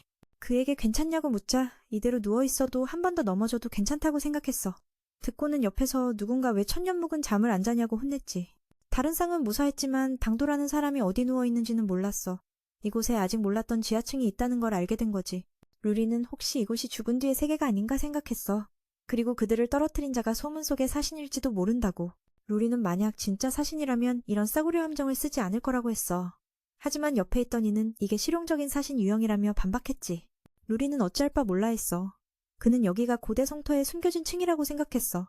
사라진 모험가들의 소문은 사실 함정에 빠져 여기로 떨어진 거라는 거지. 숨겨진 층에는 보통 고위급 괴물이 등장해서 팀에서 떨어져 길을 잃으면 생존 확률이 매우 낮아. 알리나는 이 말을 듣고 기분이 좋지 않았어. 아직 해야 할 일이 산더미인데 최근 발견한 거대한 감옥 덕분에 이미 스트레스가 극에 달했거든. 여기에 이 상황까지 겹치니 괴로움이 2배가 됐지. 대충 계산해도 서류 일을 마치려면 몇 주 동안 야근을 해야 했어. 생각만 해도 동생은 눈물을 흘렸고 팀장은 그 모습을 보고 마음이 아팠어. 그래서 너무 무리하지 말라며 자신이 옆에서 도울 테니 걱정하지 말라 약속했어. 루리는 그 말을 듣고 사신 이야기가 나오자 그가 바로 그들이 찾던 검은 옷의 사내라고 말했다. 데이는 전혀 기운을 느끼지 못하다가 갑자기 다가오자 놀랐다. 마치 시간이 멈춘 듯 순간이동한 것 같았다. 그는 상대가 누구인지 물었고 다시 역으로 질문을 받았다. 만약 데이라면 이미 알아챘을 거라고 했다. 마스크를 벗자 검은 옷의 남자는 바로 글렌이었다. 두 여자는 믿지 못해 어리둥절했다. 알리나는 농담이라 생각했지만 그가 끔찍한 일을 저질렀을 리 없다고 믿었다. 회장은 이번이 마지막으로 알리나의 도움을 청하는 것이라 말했다. 팀장인 검은 옷의 남자는 자신이 항상 의심해온 인물임을 인정했다. 아침에 젊은이가 이 일에 관해 묻자 회장은 딸 문제로 얼버무렸다. 결국 대인은 더 묻지 못하고 물러났다. 그는 그가 너무 친절한 게 약점이라며 처음부터 의심했으면 바로 조사했어야 한다고 했다. 회장은 약한 판단력으로 인해 동료들이 위험에 처할 수 있다며 분노했다. 자신은 의심할 때도 동료에게 피해가 가지 않도록 노력했다고 말했다. 또한 검은 옷의 남자가 자신이 믿는 회장임을 강조하며 그가 우리를 이곳에 남겨둔 게 단순한 말판에 불과한지 물었다. 그 순간 글렌은 순식간에 뒤로 이동해 그들을 따라오라고 명령했다. 오랫동안 그는 무슨 생각을 하는지 알 수 없었다. 루리는 회장이 혼란을 일으킨 조종자라는 걸 믿지 않았다. 알리나는 팀장에게 언제부터 의심했는지 물었다. 그는 두 사람이 지하 감옥은 물론 비밀 도서관에까지 들어갔고 그곳에 숨겨진 인물을 보관하고 있다고 말했다. 그가 회장일 가능성이 매우 높았다.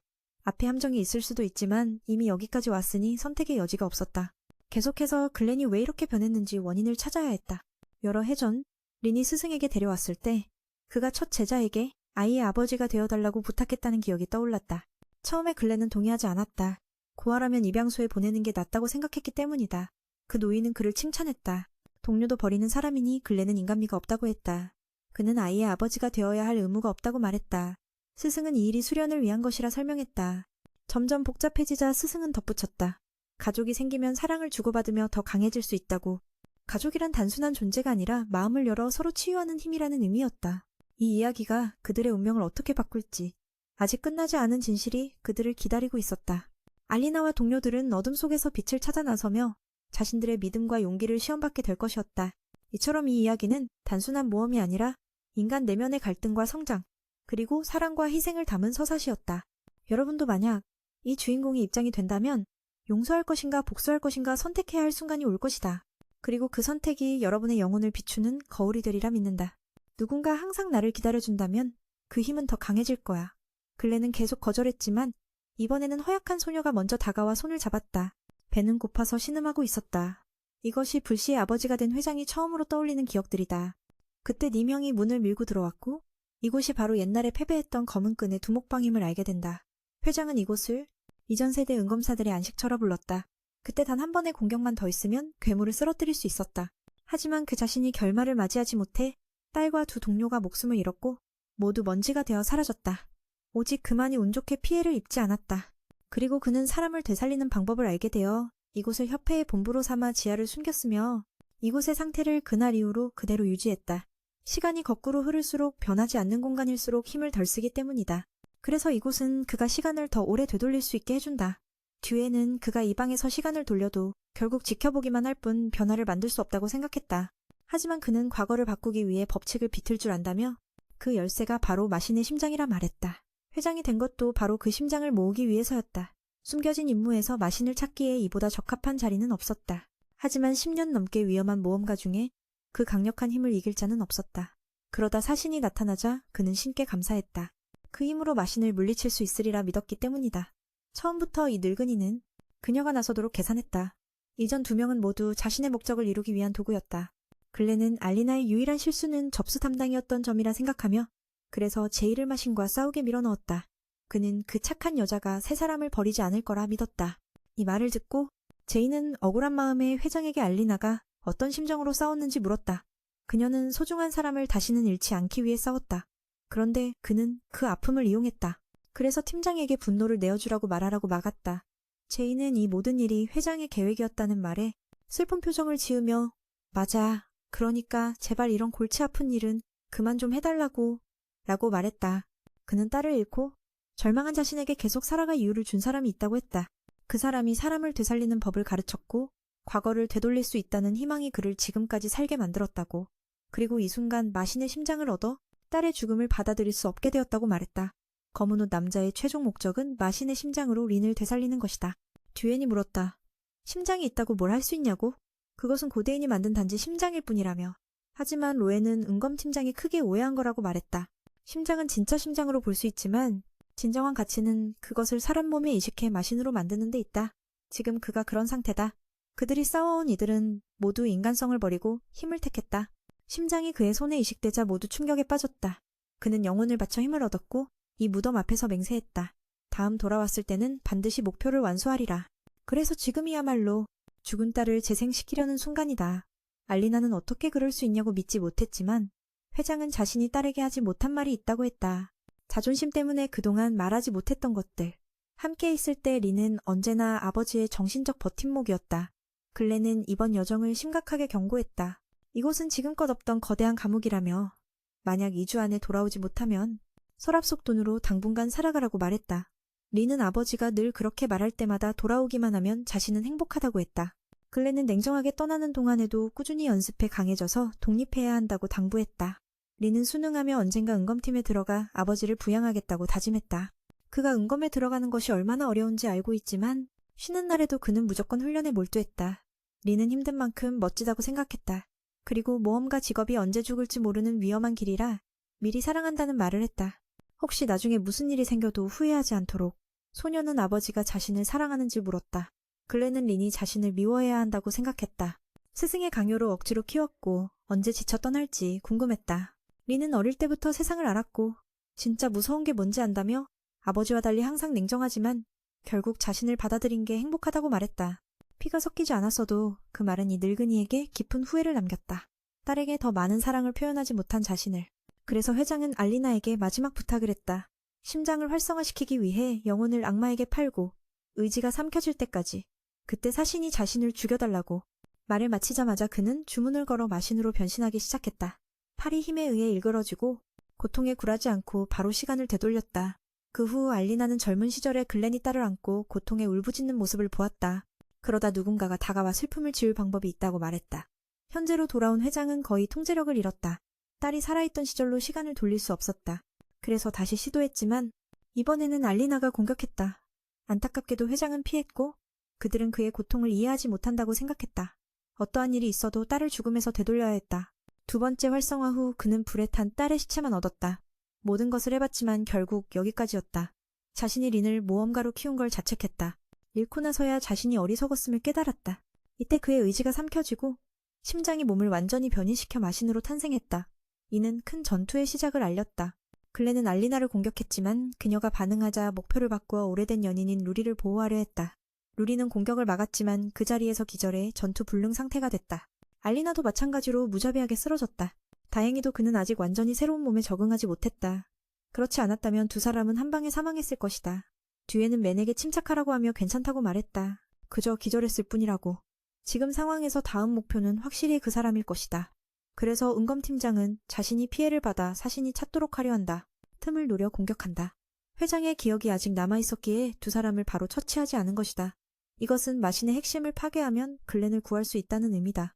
하지만 만약 그가 죽는다면 큰일이니 위험부담이 크다. 지금으로선 이것이 최선의 방법이었다. 결국 알리나는 동의했고 제이는 적에게 맹렬히 돌진한다. 본인의 뛰어난 기술과 환상적인 움직임으로 로에는 알리나가 공격할 틈을 전혀 내주지 않는다.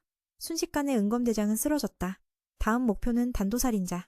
근접전에서의 우위를 잃은 그는 아무것도 할 수 없었고 다른 동료들처럼 두 번의 일격에 쓰러질 위기에 처했다. 다행히도 젬의 강인함 덕분에 치명타를 입지 않았다. 그는 여전히 고집스럽게 버티고 있었다. 이 말은 알리나에게 지금 눈앞의 적이 글렌의 과거 기억을 사용하고 있다는 사실을 알려줬다. 그래서 그는 기본 기술만 알고 있을 뿐 훈련을 통해 연마된 연계 기술은 모르는 상태였다. 젬은 피를 흘리며도 시간을 벌어 두 동료가 정신을 차리도록 버텼다. 그는 두 사람을 죽이지 않은 이유가 다른 이들을 방심하게 만들기 위함이라고 말했다. 대장은 어떤 모습이든 회장은 과거와 다름없는 교활함과 냉정함을 지녔고 결코 교만하거나 적을 얕보지 않는 기계 같은 존재임을 깨달았다. 그래서 사람들이 그를 최전선의 영웅이라 칭송하는 것이다. 젬은 그가 예전에 해준 조언을 떠올리며 글렌이 언젠가 자신에게 죽임을 당하길 기대했음을 알았다. 이에 젬은 비장의 카드를 꺼내 두 기술을 결합한 새로운 기술을 선보인다. 이 기술에 대한 기억이 없던 적은 당황했다. 리우와 라우도 회복해 대장을 돕는다. 이 기술은 세 사람이 전날 함께 창조한 것이었다. 처음엔 노인이 다른 사람의 기술을 결합해도 소용없다 여겼지만 검을 휘두를 때마다 모두 회피당했다. 지금 그는 가까운 미래를 볼 수 있게 되었다. 하지만 그 대가가 매우 컸다. 뇌는 마치 익히는 듯한 고통을 느꼈다. 그래서 대장은 자신의 기술과 치료사 자매의 기술을 결합해야 했다. 루루리가 끊임없이 뇌를 치유해 이 상태를 유지할 수 있었다. 라우도 얼음 마법으로 공격과 주의를 분산시켰다. 그 사이 알리나도 파괴 상태를 발동하며 전투망치로 마신을 압도했다. 마신은 그녀의 이 상태를 본 적 없기에 어떻게 대응할지 몰랐다. 결정적인 순간 그는 시간을 멈춰 회피했다. 그러나 이번에도 전과 같았다. 단도살인자가 시공간을 찢어내며 공격을 퍼부었다. 글렌은 그녀가 기술의 한계를 넘어섰음을 깨달았다. 순식간에 검은 나라가 버렸고 매는 그가 인간으로 돌아오지 않으면 자신이 죽일 거라 선언했다. 노인은 조작하듯 물었다. 알리나, 정말 소중한 사람을 다시 만나고 싶지 않은가? 완전히 깨어나면 내가 그를 부활시키도록 도울 것이다. 그렇게 해야 단도살인자가 오랜 외로움에서 벗어날 수 있다. 그녀는 죽은 이는 되살릴 수 없음을 알고 있었고 나는 외롭지 않다. 지금 가진 것을 지키기 위해 최선을 다할 것이다. 과거의 고통이 반복될까 두렵지 않다고 답했다.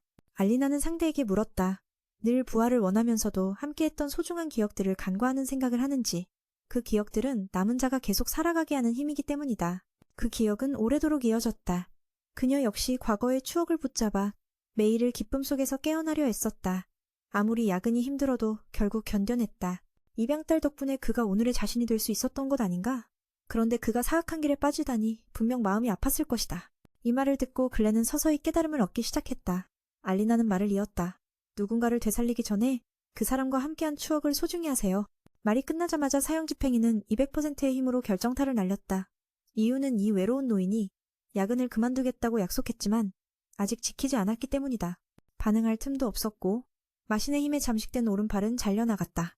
회장은 다행히 본래 모습으로 돌아왔다. 그는 잊을 수 없는 딸과의 추억을 떠올리며 고함쳤다. 노인은 린에게 지키지 못해 미안하다고 사과했다. 그 소중한 미소는 영원히 기억 속에 남을 것이다.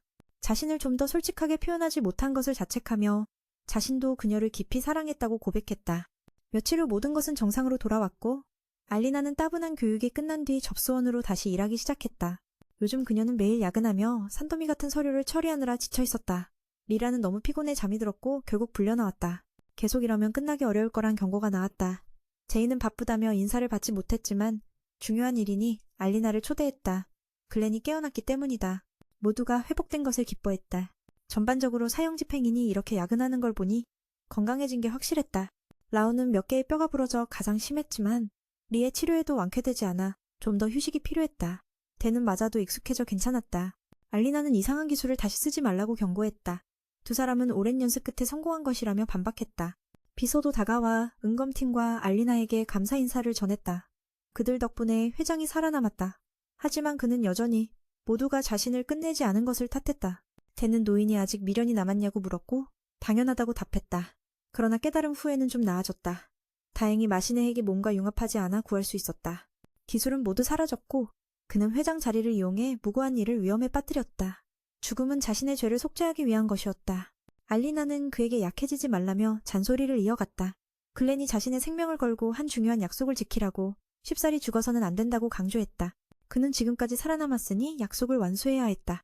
나머지 세 사람은 그녀가 조금 지나친 것 같다고 생각했다. 그러나 사형집행위는 멈추지 않고 죽었다고 해서 빚을 갚지 못한다고 말했다. 야근을 그만둘 때까지는 마음 편히 죽게 하지 않겠다고 했다. 듣고 보니 그날이 언제 올지 궁금해졌다. 죽으려 해도 허락받지 못하자 글렌은 현실을 마주했다. 접수원은 그르게처럼 잡아먹을 듯이 꾸짖었다.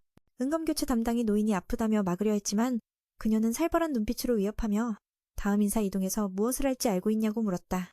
두려워진 회장은 알았다고 말하며 더 이상 괴롭히지 말라 했다. 대는 그가 우리를 이용한 것은 맞지만 죽음으로 속죄해도 상황은 나아지지 않는다고 덧붙였다. 게다가 은검은 그가 있었기에 오늘날까지 존재할 수 있었다. 그렇지 않았다면 우린 이미 윗사람들에게 쫓겨났을 것이다. 그는 알리나가 야근을 없애도록 격려하며 데이트도 하자고 했다. 로에는 변화를 위해 최선을 다하겠다고 약속했다. 그리고 노인이 알고 있는 마신에게 관한 이야기들도 모두 털어놓았다. 그는 숨기고 싶지 않았지만 뒤에 있는 이름을 말하면 모두를 위험에 빠뜨릴까 두려웠다. 갑자기 그의 머리가 어지러워졌다. 유리는 회복 기술을 쓰려 했으나 즉시 무효화됐다. 알고 보니 배우 세력이 그의 모든 기억을 지워버린 것이다. 그날 밤 은검팀은 아침 사건이 입막음용이라며 이야기했다. 그는 루리를 막아낸 기술을 쓴 걸 보면 평범하지 않았다. 비밀스러운 인물이 기술을 썼고 그가 아무리 강해도 결국 배우 세력의 졸개에 불과했다는 사실이 믿기지 않았다. 알리나는 계속 앉아있을 거냐며 다그쳤다. 모두가 야근 중인데 누가 집중할 수 있겠나. 리라는 서류 더미 앞에서 울부짖었고 은검팀에게 두 자매를 도와달라고 요청했다. 대는 이걸 밤새 끝낼 수 있을지 확신하지 못했다. 두 사람은 그런 경험이 처음이지만 알리나에게 너무 빚을 졌기에 억지로 일을 했다. 리라는 기쁘게 각자에게 서류 더미를 나눠줬다. 그렇게 다섯은 새벽까지 일했고 모두 지쳐 쓰러졌다. 제이는 몇 가지 질문을 했지만 혼나며 말은 하고 손은 계속 움직여야 했다. 리라는 지금까지 버틴 게 사형집행인의 모형 덕분이라고 고백했다. 이 동생의 감정도 복잡했다. 알리나가 마음속 인물임을 깨닫고 나서는 어떻게 될지 알 수 없었다. 알리나는 애가 이미 최선을 다했다며 먼저 집에 가시라고 허락했다. 미애는 젊은 남자로부터 은건 멤버만 쓸 수 있는 작은 크리스탈인도 반지를 선물받았다. 렌은 이 반지는 빛나지 않는다며 선물했다. 그는 더 이상 자신이 죽는다는 사실을 알리고 싶지 않았다. 게다가 죽지 않겠다고 약속했기에 걱정하지 말라 했다. 사형집행위는 영리해서 이런 선물에는 분명 속셈이 있을 거라 생각